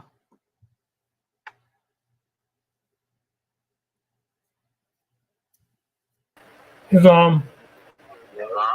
Okay, go ahead. Our Moorish friend, we got two of our Moorish friends. Who was there? I seen the brother, I think, was that Pati Bay and Eric Miller Bay? Go first. Okay, Islam. Gratitude. Rather y'all come by twos than not come at all. Islam, brother. Islam. Can you hear me? Oh yeah, loud and clear. Go ahead, brother. Gratitude. That's Eric Willoughby, Moorish Virgin Islands. First I rise and give praise to Allah. Honest to Noble Ali, our prophet, Allah's prophet. Honest to our Moorish American government. Honest to our Moorish flag or brand. Honest to our field and emblem. Honest to Act 1. Honest to everything. Honest to you. Honest to the Grand Sheikh of Moorish America. That's the shadow on the Yam. That's well for this grand Moorish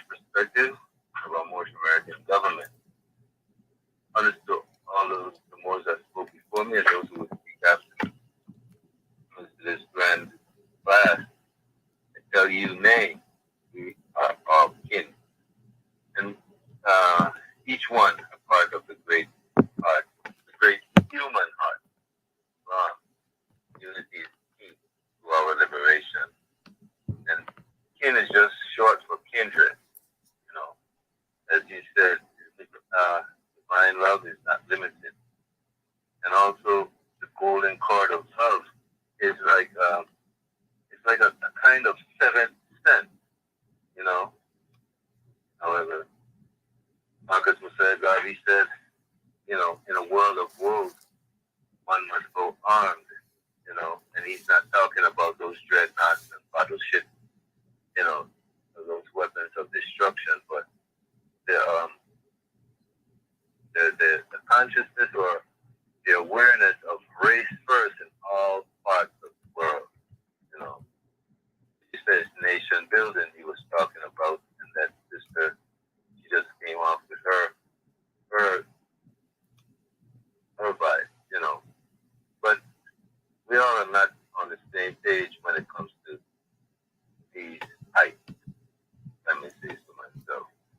But I was thinking about the circadian rhythm, you know, and it says the circadian rhythm, the simple definition, the natural cycle or physical, the natural cycle, physical, mental, and behavior changes that the body goes through in 24-hour cycle. You know, so it's just a matter of understanding that we are rising from low to high or from darkness to light. And we must take heed because it's consciousness we're talking to. You know, our conscience was beaten down. So it's time for us to wake up, to raise our conscious level, to love, truth, peace, freedom, and justice, the five highest principles known to men, because we're taking love like something done between sheep, you know. We're taking truth like it's just so, well, you be baptized in the name of the Lord in water, but not water in these times, it's fire. These words of fire, you know. And also, Noble Drew said, get behind me, you know, because I'm going to be your water going through the fire. You know, so I'll just keep it short and brief, and I appreciate all that you do. Gratitude, National Peace and Grand Sheik, Moorish America. Peace and love. Gratitude and peace and love, Brother Miller Bay. We give honors to you for that drawing. Thank you for the lesson and the blessing. All right. Islam. Our brother Bati Bay, you still there, grand man? Islam, I'm right here, bro. Islamism without the schism. I'm right here with you. Go ahead, grand man. Thank you. Doesn't like the rise and give that man a praise to Allah.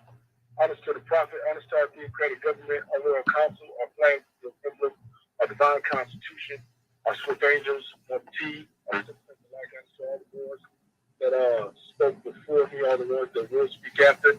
Now it's you for this class, and the question is, the topic is unity is the key to our liberation, and it says, I tell you, nay, we are all kin, each one a part of the great human heart.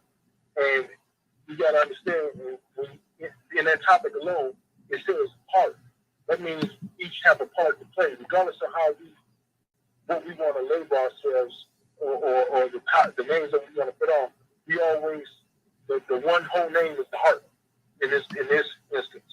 So in order for us to be a fully functioning heart, we all have to come together and we all have to play our positions. And as the brother was saying before, that's the biggest part that we have as that we think we can be and accept it, because we have been chasing our own ideal. One of the things that has changed my perspective on a lot is I was reading this Stephen Covey book, and it says there's seven highly habits of effective people, 7 habits of highly effective people. And it says begin with the end in mind. Well, what do we want to be? What do we want to say at our unity? You know what I'm saying? And if we're looking at it as a whole heart or as a whole nation, as one band, one sound, as the Grand Sheik always says, then how do we want to be viewed in that light?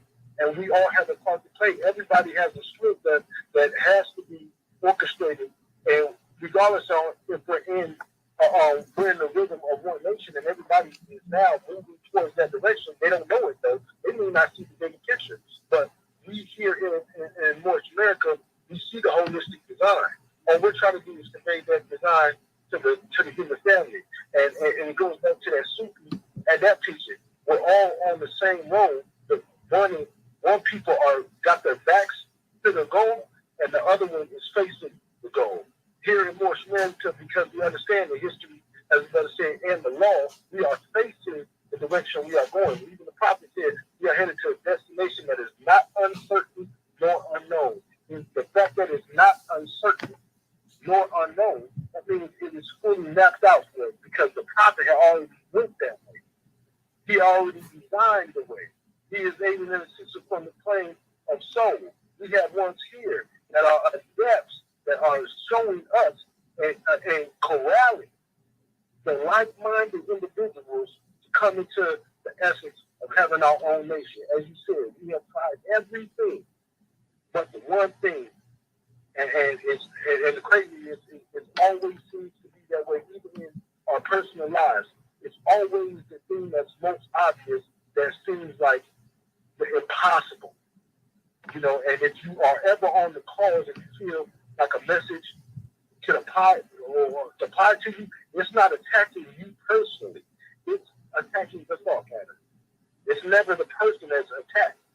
You know, my just to put that out there, my grandma used to always say, don't call somebody a liar because you assassinate their whole character. She said they lied in an instant or told a fib in an instant, but they're not, their whole life is not a lie because they had to live their whole life. You know what I'm saying? So if anything is applied into the moments and into that thought pattern so that you can overcome and we can still get back to that unity. You know what I'm saying? Because individualism is like having wearing glasses with mud on it. You know, and you still asking people for being able for direction, but you're not willing to walk the direction that they tell you. So with that, I'm just gonna leave it to come in peace, keep the love, grand message, peace, love to the family. In Islam, brother, we give honors to you, and most definitely peace and love to the family. That's a powerful measure. You know, I had put a measure out there relating to that also a few weeks ago, you know, in reference to that thought pattern. You know, how I say our people will refuse to follow instructions you give them to better self and blame you for consequences of their acts of rebellion. And I remember one time I had this guy, we used to work together. You know, he had a couple of issues or whatever, and he would always ask me for advice. Like, man, I know you a brother, you deep into that knowledge you be studying, so I just want to get your take on it. But every time he asked me a question before I finish, you know, my dissertation, so to speak, or whatever I was trying to get a brother, you know, he was shooting it down. So my thing is, why you ask me a question if you ain't ready for the answer? You know, why ask me a question or act a fiend as if you want to hear my advice when really you just want me to be a yes man to you, you know? And that's how people are. They don't want the truth, at least not the whole truth, and no, so help the truth, you know, the whole truth and nothing but the truth, so help the great God, you know, save them from within. They don't want that. But we give honors to you, grand man. Islam, is there any other more who would like to come forth and give their draw? Islam. Floor is still open. Islam, can you hear me? Islam, can you hear me? Islam. Islamism, well, we give honors to you, brother. Teach your people. You got a platform to come forth and give to him. Go ahead, brother. Islam, gratitude. Yes, this is Divine Minister Mike Moore, the North Carolina Consulate of MOORISH America. It is to speak to Allah and honest to our Prophet of Dwali and honest to our citizens, our officials, and our government, honest to man for this dynamic Moorish perspective. Well, we know today that it was our Prophet of Dwali that was the only one, coming to us in divine love after being cut off from the human family of nature. And hey, anytime someone cuts you off for the rest of your family, there is a big problem. And that problem is the lack of love. Because he comes and lets us know, that, hey, the heart is the nearest place to meet with Allah. Then let us know that love is that part of the human heart that we look to go within to find love. Big God is love. Allah is love. And we go inside our hearts to find what we need and what we want. And he lets us know that there is, a way out of being downtrodden and despised. Because it's the lack of love that has our people in this situation. So he lets us know that salvation of God unity is key. Because as we know, Allah is love. And love is unconditional. When we learn to love instead of hate, knowing, that, hey, we are connected to every living thing and recognize that it is the great God within us that is emanating from the center to the outer bounds of life. We find that like fire purifies dross and gold, love also purifies the heart and the mind from all of the heartaches or all of the impurities that cause, selfishness, envy, and hate. We also find that love restores the peace of mind that we all go within and yearn for. We understand that the only Savior of the world is love. So we must purify that heart, because that's where the love, the true love of Allah resides within our hearts and our minds. And in order for it to be purified, we must come together and unite for ourselves. And in doing so, we can unconditionally share and spread the love and indoctrinate the people with all that we have been waiting for, all that we are looking for, and become their highest self.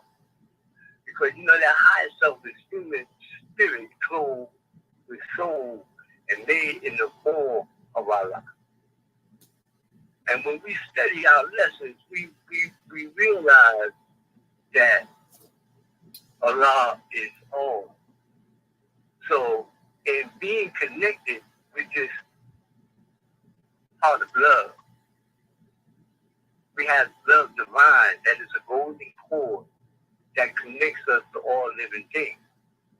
And when we get connected and we recognize the love that we have for self and kind, there is no way that we can be denied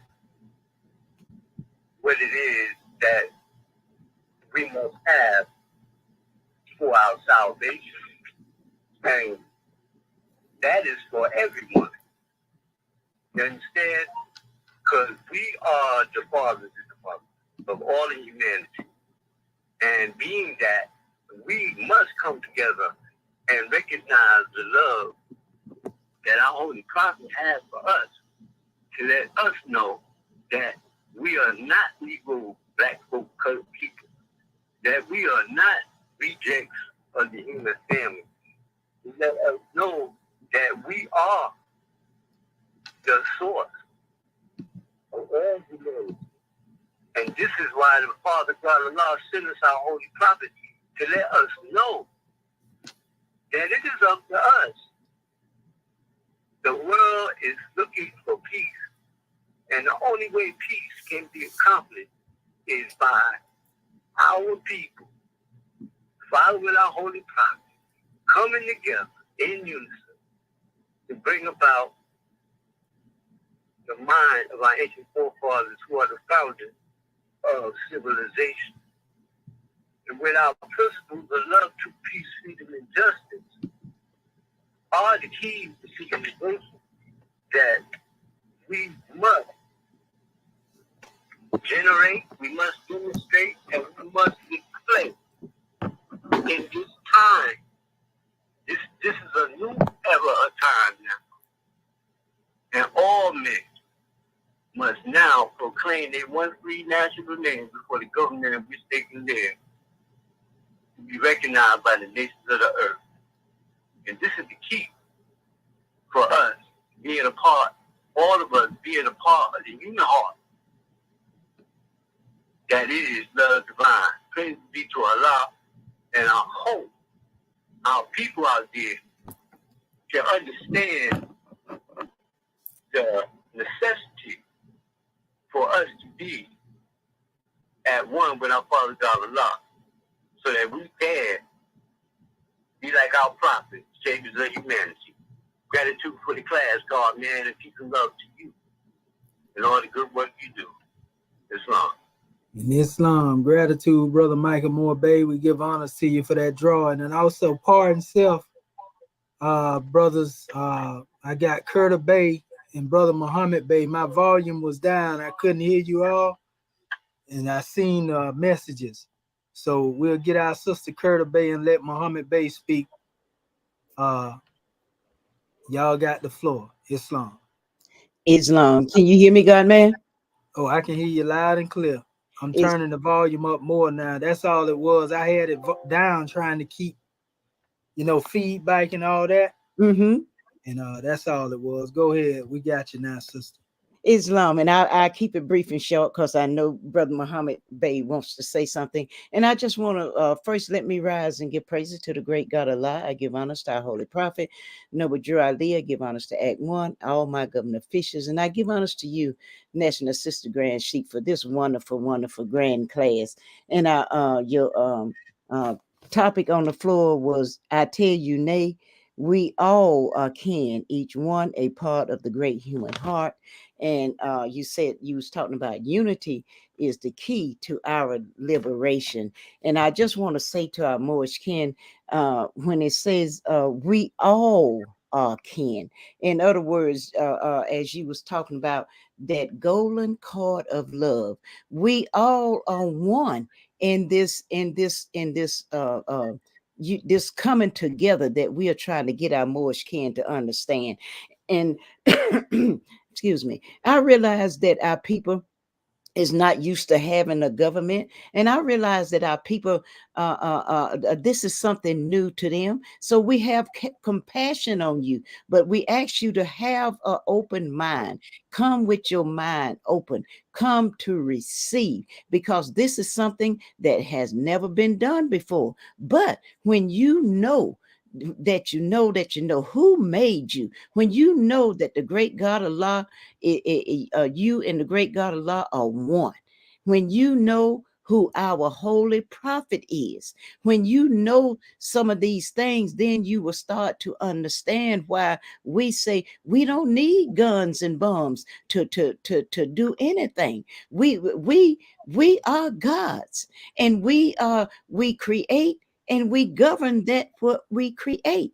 But family, come on home to your Moorish American government. We know it's new. We know it's something that you ain't never heard before. But come, we just telling you, give it, come with an open mind and listen, ask questions, listen to what we're saying. Because when you continue to call yourself Negro, Black, well, mostly Black, African American, and wanting to vote for our Black officials and all of that, keep in mind, those were names given to us by the slave holders.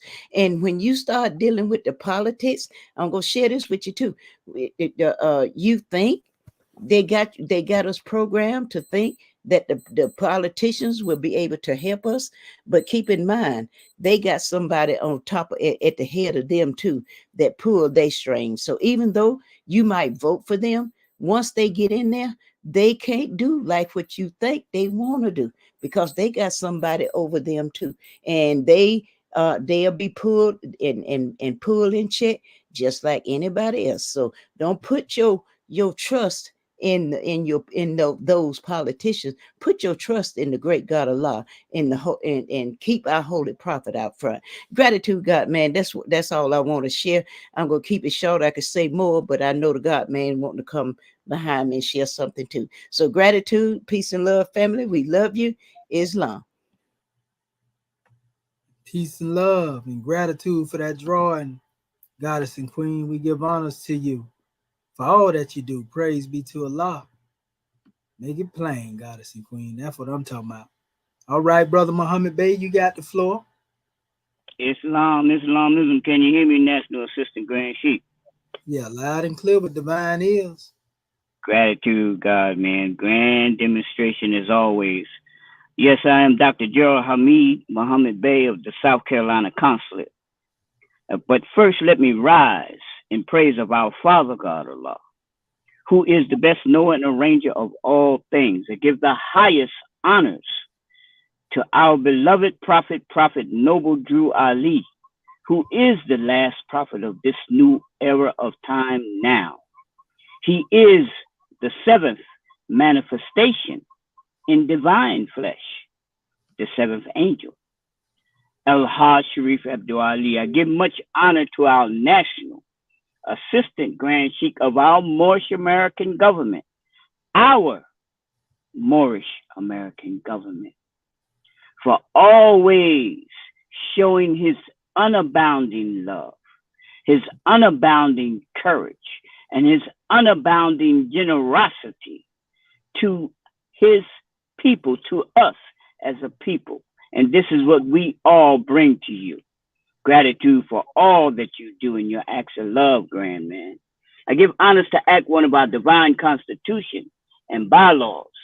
I give honors to our Grand National Seal, our Grand National Emblem, and our Grand National Flag. I give honors to this theocratic government in which we all live and can live. I give honors to Marcus Mosiah Garvey L., who is the forerunner that prepared the way for our beloved prophet, Noble Drew Ali. And I give honors to everyone on this StreamYard National Conference call. Welcome, welcome, welcome. And I give honors to those that spoke before me and those that will speak after me. And I give honors to everything Moorish, especially to this class. Grand demonstration. I concur with all of the speakers, my Moorish kin that spoke before me. And wow, unity is the key to our liberation. Wow, you know, Grand Man, you always make it plain. You know, we have a saying within this Moorish nation that a friend will tell you, and you always demonstrate your friendship to your people, to us and your people. So when we talk about this, unity is the key to our liberation. We are all kin, like the goddess and queen demonstrated. This means that in some way or another, we are all related. I was looking through Facebook, just as a matter of fact, it was last night, and I came across a demonstration by Snoop Dogg. And yeah, I might be a little late, but it was my first time ever seeing it. He made a rap and a video. Listen, family. The rap was called One Blood, One Cuz. What is the key word? One. This whole presentation, the video, the demonstration, was all about them coming together, us coming together. The National Assistant Grand Sheik used this word unity. So in this word unity, when you break it down, the first part of the word is unit. Each and every one of us, each and every melanated people who have hue or skin tone, sun-kissed, Asiatic, born of the earth, people are a unit. Each and every one of us are a unit. Now, the last part of the word is tie. So there has to be something to tie each and every one of us as units together. Something that was taken away from us. See, when he uses this word, unity is the what? The key. So that means, okay, there has to be a key, right, that ties each and every one of us as a unit together. And there's a word called universe, which translates into one verse. And that's where we're going with this. So what is that key that I humbly submit to you to do your research? That key is our identity as a people. We have an identity crisis. We have an identity problem. That's why we are the only people on the entire planet. When we are asked to identify ourselves, we have multiple identities. No other nation of people have this problem. And this is not to put anyone down. We're talking about the problem. We know that the problem came during the time of slavery, as the goddess and queen stated. When they hit us in the head, when they beat Toby, when they beat Kunta Kinte almost to death to change his name from Kunta Kinte to Toby, because his name represented his true identity, his true culture, his true God, his true everything. His identity, his name represented who he was and who he was not. So the key for us as a people, just like other nations of people, is our nationality. In the word nationality, we have the word nation. Black is not an identity. It's a word. African American is not an identity. Africa is a continent. It's not a nation with a national government. So our nationality connects us to our ancient descendant bloodline. In this, the National Assistant Grand Sheik talked about our saving power is a staying power. You see, one of the things, and I know I got to let the other Moors get on, one of the things that's key here, family, that the National Assistant Grand Sheik is bringing, this brother is bringing, that we all are bringing, because we are coming from where most of our people are today. Let's look at the other nations of people. If you go to China, no matter what tribe, no matter what clan that they come from, the people collectively are known as Chinese. If you go to Italy, no matter what tribe, no matter what clan they come from, collectively the people are known as Italians. One more. What about the Mexicans? See, we talk about them, but see, the thing that enables them to do the things that they do, or to be unified in their efforts and their strive to lift themselves up as a people, is their one free national name as Mexicans. Unbeknownst to them, remember we're all kin, they are actually Moorish Mexicans, Moorish Trinidadians, Moorish Nicaraguans, Puerto Ricans, so on. All melanated, sun-kissed people are Moorish by nature. This is our nationality, right? I want to get to this and talk about the heart and center. See, the heart and the center is coming from the place of our origin. The God has said, who made you? The great God made us. And he didn't make us black. He didn't make us African American, all these different little things that they talk about. And here we're talking about keys again. Keys represent, right? In order for us to get to that one national name that unifies us, we're dealing with what? Lessons.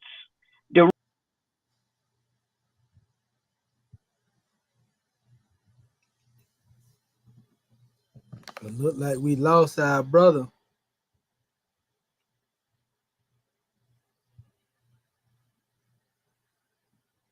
Well, Islam, we at that hour right now anyway. So we just rise and give praises to the great God Allah, and honors to his holy prophet, honors to our holy prophet, Noble Drew Ali. We give honors to our brother Muhammad Bey for that grand droid. You know, Rome ain't built nothing to last. And we just want to say unity is key to our liberation. And at this time, we're going to go ahead and open up the floor and go to our officials. Starting with our sister, Alseta Moon El, if she's there on the line. Islam, are you there, goddess and queen?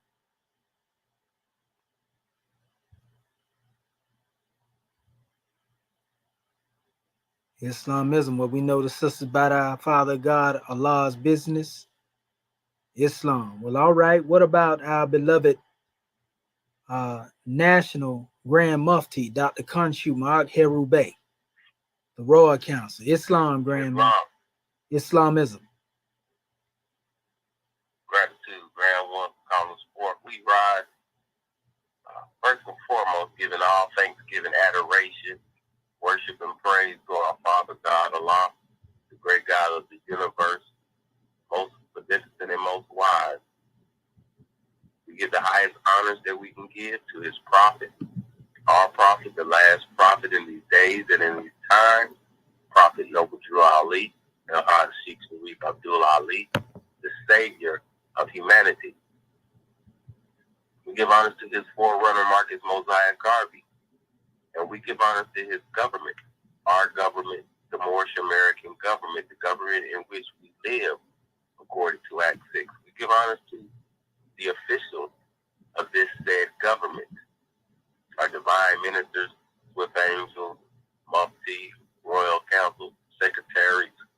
We give honors to our citizens, the Moorish Americans. So we give honors to our flag, our divine constitution and bylaws, our Holy Quran, our Grand National Seal, Grand National Emblem, our Book of Fire. We give honors to everything that is Moorish. We give a special high honor to you, the Senior National the Grand Sheikh, Shadu Amiti and Mentorships, whoever bring forth the Grand Moorish perspective and delivering this grand message to the people. We give honor to all of our Moorish kin who have spoken before us. To our Moorish kin that will speak after us, we give honors to you, angels. We continue to give honors where honors are due, and honor to all true and divine prophets. And yes, we give honors to our ancestors as they have come before us, leading the way. We honor them today without doubt or contradiction, because no one has the power to change man from his descent nature. Praise the Lord for that. And it's been a grand class and a grand thought pattern, and it is, you know, what we're here to do, to unify. Unity is the key for our salvation, and you know, we can't hammer that in enough with our people, and with all the things that's going on and continue to go on in this day and age.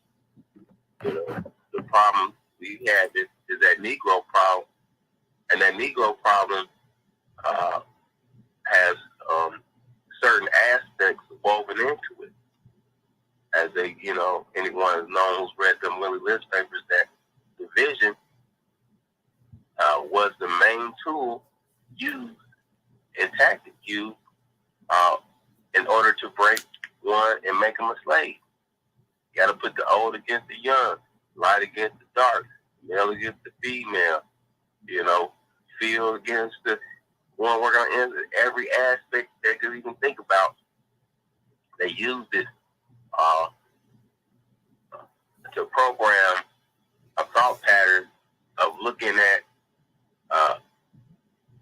where we're not similar. Looking at what divides us. But on a divine level, there is no division. It's only addition and multiplication. And I say this because the great God of the universe is all. Allah is all, and the universe is Allah, and the universe is ever expanding and ever growing. That's why we say omnipotent, omnipresent. So when you look at something that's always and continuously expanding and growing, there is no division. There's only multiplication and addition. There's no subtraction in it. You can't subtract something that's continually growing. It's only being added to. And so what they did was reprogram thought patterns and make us forget our divine nature and the fact that, you know, there is no division between us. You know, one of the great comedians, Robert Harris, said, you know, he used the story of Baby. He said, we don't die, we multiply. And that is so true. You know, while one thinking they could steadily killing us out, we just continuing to multiply. You know, there's no decrease in this divinity. And so we have to continue as people to look at where our power is and where, you know, our salvation is, and that lies in our unity. You know, we don't have to worry about ones coming in harassing us and accosting us when we unify and take care of our own. We don't have to worry about one asking one for a job, for a handout, for finance. When we unify and take care of our own. You know, we don't have to worry about whether one is teaching our children the correct history or our story, or teaching them a perspective or a view of the world that's in line with their experience when we unify and do it ourselves. You know, we don't have to continue to worry about a health industry that's based around money and not a cure, but finding a way to continue to string you along with pills and every other thing that's going to drain you of your resources and your life, your vitality, slowly. When we got our own, when we come together and look at what's going to be best for us. And man, this is so key, and it's like I said, the message that's so prevalent. And you say, well, unity is a concept, you know, it's a dream, but it's a reality also, because there's a cord that connects every living thing to every other living thing. It's a golden cord. And when it comes to us, as it's stated by our Moorish kin all night, then especially when we're dealing with nationality, nationality is the key and the factor, and it's present in the world today because it deals with a certain experience that each people deal with. And we have to work to that thought pattern, just like every part of the body collectivizes. Every cell that has to do with the heart is found in the heart.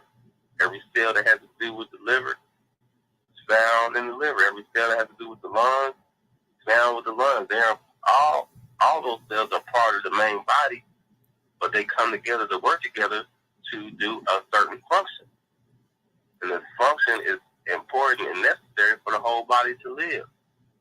You know, and there's nothing wrong with that collective thought pattern.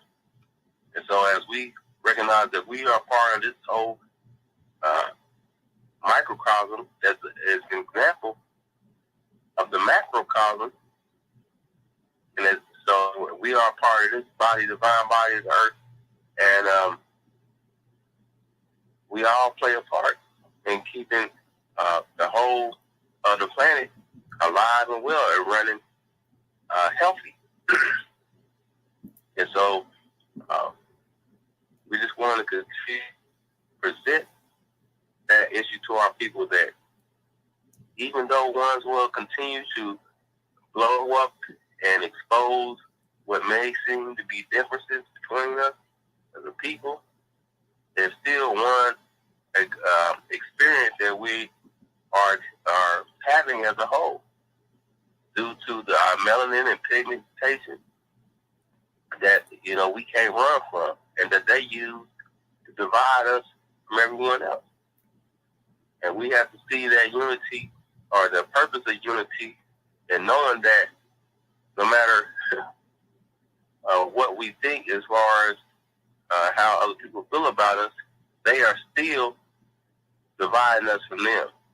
And so we got to look at, okay, well, if everybody's saying this is how we play the game, then we got to look at how we play it, and stop trying to jump on everybody else's team and stay in our team and work it out and become effective as a unit. And being effective as a unit then will take us to a place where salvation is a reality. So let us, as a people, no matter where you come from, no matter what your background is, recognize that the divisions that we see that are being taught to us are not seen by the rest of the world. You know, they don't care whether you are short, Asiatic, or tall, Asiatic. They don't care whether you're a woman or a man. All of us are getting killed out. Or young, old, male, female, light skin, dark skin. You know, it's all to those outside of our community. All that is the same. They don't see the division. Only we see it. So we got to get rid of that thought pattern and move to unity. So gratitude for the class and its perspective this evening, and gratitude to you, Moorish America, for being here with us and giving us your time, attention, respect. We love you. Islam and peace.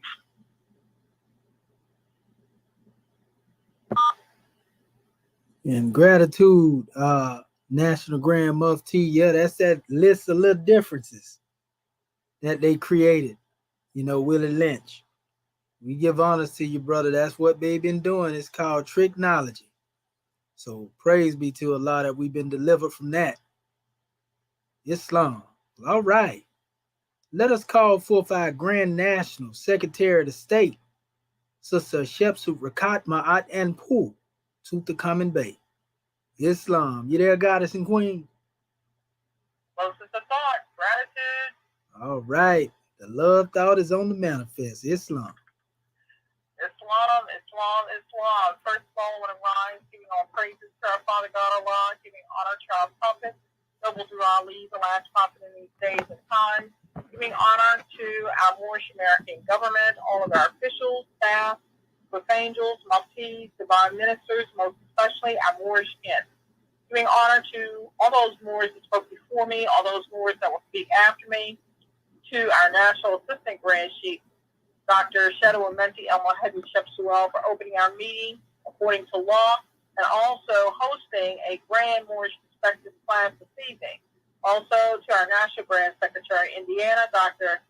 Sayanati Nuhetharu L, for taking registration and reading our subject chapter for the week. Our subject matter, coming from Ayat 17, I tell you nay, we all are kin, each one a part of the great human heart. And also, unity is the key to our liberation. I'm going to make it brief, Moors. I want to welcome the family to our class this evening. When we look at the fact that subject matter being unity and that we all are family, we're all kin, the prophet spoke about we are one family bearing our one creed national name. And that is key. When we start being able to see the God within each other, when we are able to recognize the fact that nothing gets accomplished. You can't build anything when you're constantly arguing with one another, looking at each other cockeyed, having hidden agendas, dealing with hatred, all kinds of degrees. And this is not natural to us as a people. So we recognize the fact that our prophet brought you once, and our unity is our strength. So this is why he also stated we've got to learn how to love instead of hate. And we didn't just receive divine instructions from our Creator, also our prophet, but he also brought us tools that we've got to use. And these are not tools that you can see with the, or use here on a carnal and manifest level. We're speaking about tools in the workshop of the mind, where things are made of thought, where we build up character, and otherwise we've got to be about the mission of getting rid of our negative thoughts, the things that stop us from being the virtuous self, from being in our God state. Hatred is not natural to us as a people. So we've got to go back to our forefathers' ancient and divine creed, learning how to work together. When we are able to do that, then we can accomplish something. The keys of civilization were in our hands. We are the founders of civilization, and now the keys have been placed back in our hands. But we've got to demonstrate according to divine love, truth, peace, freedom, and justice. We have to have race pride. We have to be able to love our people. We're not speaking about carnal love. We're speaking about love divine. So when we are able to demonstrate that, then greater degrees and lessons can be learned. But we can't learn anything if we take 2 steps forward, 1 step to the side, 5 back. No, this is not the way that we demonstrate as a great civilization. And what do we have to pass down to our descendants, to our children, our children's children? Wisdom. So we've got to demonstrate these degrees. So this has just been a grand class. Much gratitude to you, Dr. Shahi, because unity is indeed key. And we've got to learn how to master our own minds and then reach out to aid and assist our brothers and sisters, because it's all about the love. You know, when you see that the house is burning, you don't sit there and say, you know what, I can't stand you, so let the house burn down. The earth is our home, you know, so we've got to come together in unity to be able to save not only our home, but ourselves. So gratitude more for calling me forth. Much peace and love to all of my Moorish kin. And our chairman is available tonight. Islamism, and that's grand news. Islamism. We're talking about a burning high. We know he gonna put that fire out. Islam with the water and light them up again. So we want to give honors to your Grand National Secretary of the State and paving the way, you know, for the tribe, as y'all always do. So we're gonna call forth our Grand National Chairman, Dr. Akin Pert M. Heru, to come and base so Moorish American can hear. Islam. You there, Chairman? Islam back at you. Oh, they hear you loud and clear. I do too. Praise the Lord, praise the Lord, praise the Lord. For sending us our own angel and making angels out of us, or letting us remind them of the angels that we are. Give praise to Allah for that. Want to send much honor to all those that had the opportunity to speak and did speak well this evening, and in our classes and carrying on building our nation.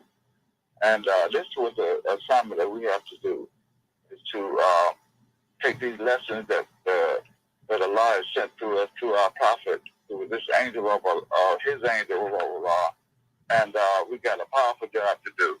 So I want to welcome everyone home. We're glad to have you, and glad that you have the courage to accept your position and restoring the nations of the earth back to the divinity in which they were created. So it's an honor and a blessing, more. We just love you. It's a powerful class, so thank you so much. Islam. Islamism.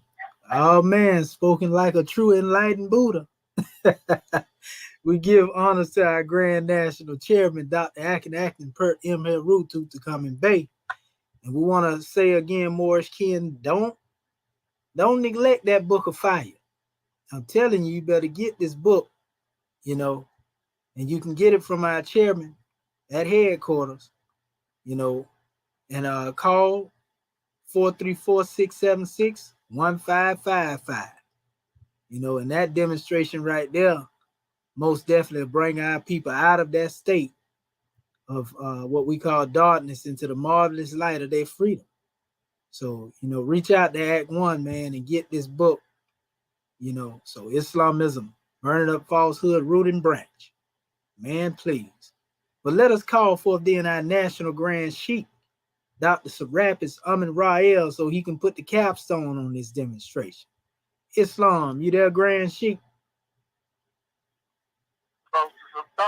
Oh man, on the manifest, they say we ain't got to do nothing but speaking, and they manifest, Sheikh. Islam. Don't want them more to know, don't thank you. Thank the grand man. Let us rise and give a lot of praise on this occasion. Highest honors to his love father, our brother man and prophet, Noble Ali. Everything he brought and everyone he taught. High honors to his brother. Honors to our sisters and our staff in this government, as well as our Grand Mufti, Assistant Grand Mufti, Grand Mufti Corps, Divine Ministers, student ministers alike, Royal Council, our citizens, sympathizers, and supporters. A flag, a seal, the emblem, Constitution which we stand, Book of Fire, Book of Ali, 101s, 102s, our Holy Quran, everything that it takes tomorrow to be himself. Praise Allah for this grand occasion. Our sister Grand Sheikh has set forth and brought Asia along for the review. We pray that one's got it going, but we really got a cabinet full as far as that heart is concerned. We always need something, it seems, for the heart. We have it because we've been programmed to think of the heart as a physical endeavor, and it has nothing to do with the physical. That thing that pumps the blood is, for the person that doesn't know, it only secures things on the outside, but we looking at the heart as being eternal. It is a part of everything he was and ever more to be. And it has all type of vessels and all type of ones come to it. We see the results of it, the end result of it when we speak to our Moorish kin or engage in visual contact and conversation with our Moorish kin. We speak from the heart that we've been instructed as far as consciousness is concerned, gives us the ability to rotate and relate to each other. And the heart, it looks at one, whether he's accepted or she's accepted, or they don't have this, they don't have that. Where do we get that concept from? This is what we're talking about. She made that clear. We got to get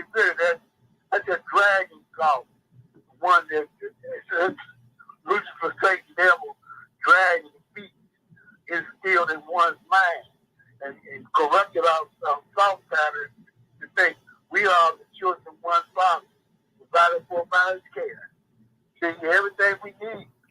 And this is what the Moor was talking about. Come on home.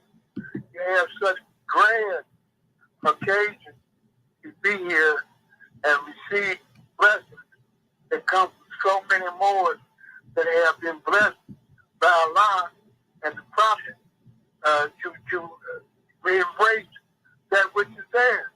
It's not something that's wrong. It's not something that belongs to someone else. It's yours. But it's not yours until you give it away. And we want you to always get your meetings. Come on home and be one with your Father God Allah. We love you.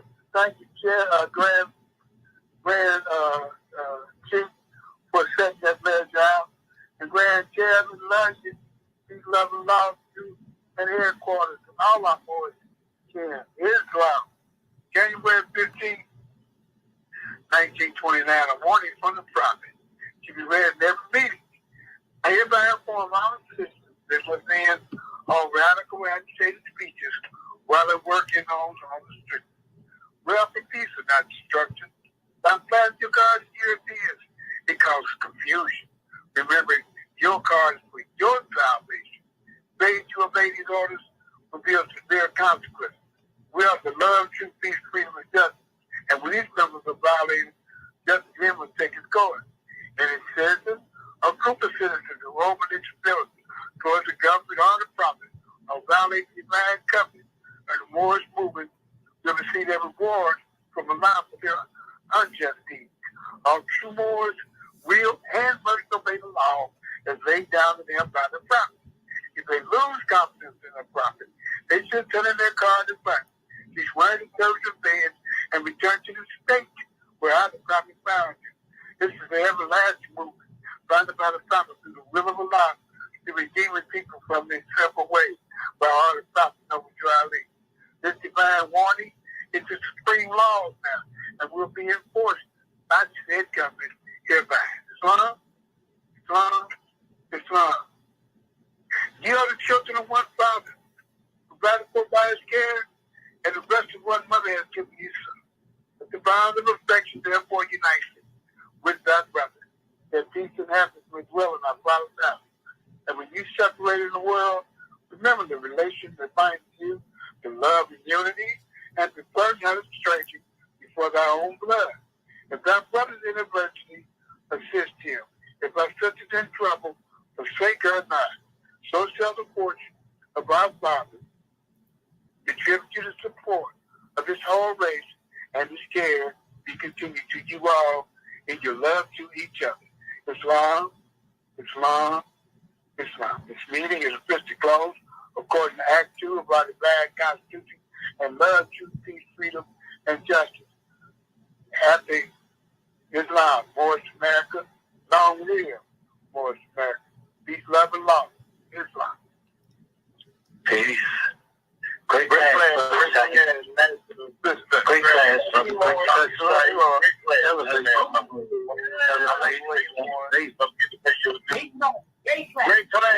love you, Grand Sheik.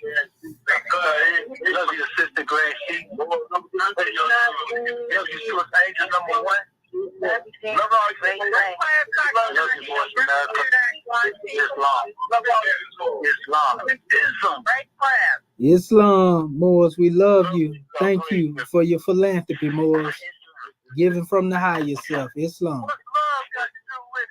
Oh, it got everything to do with it.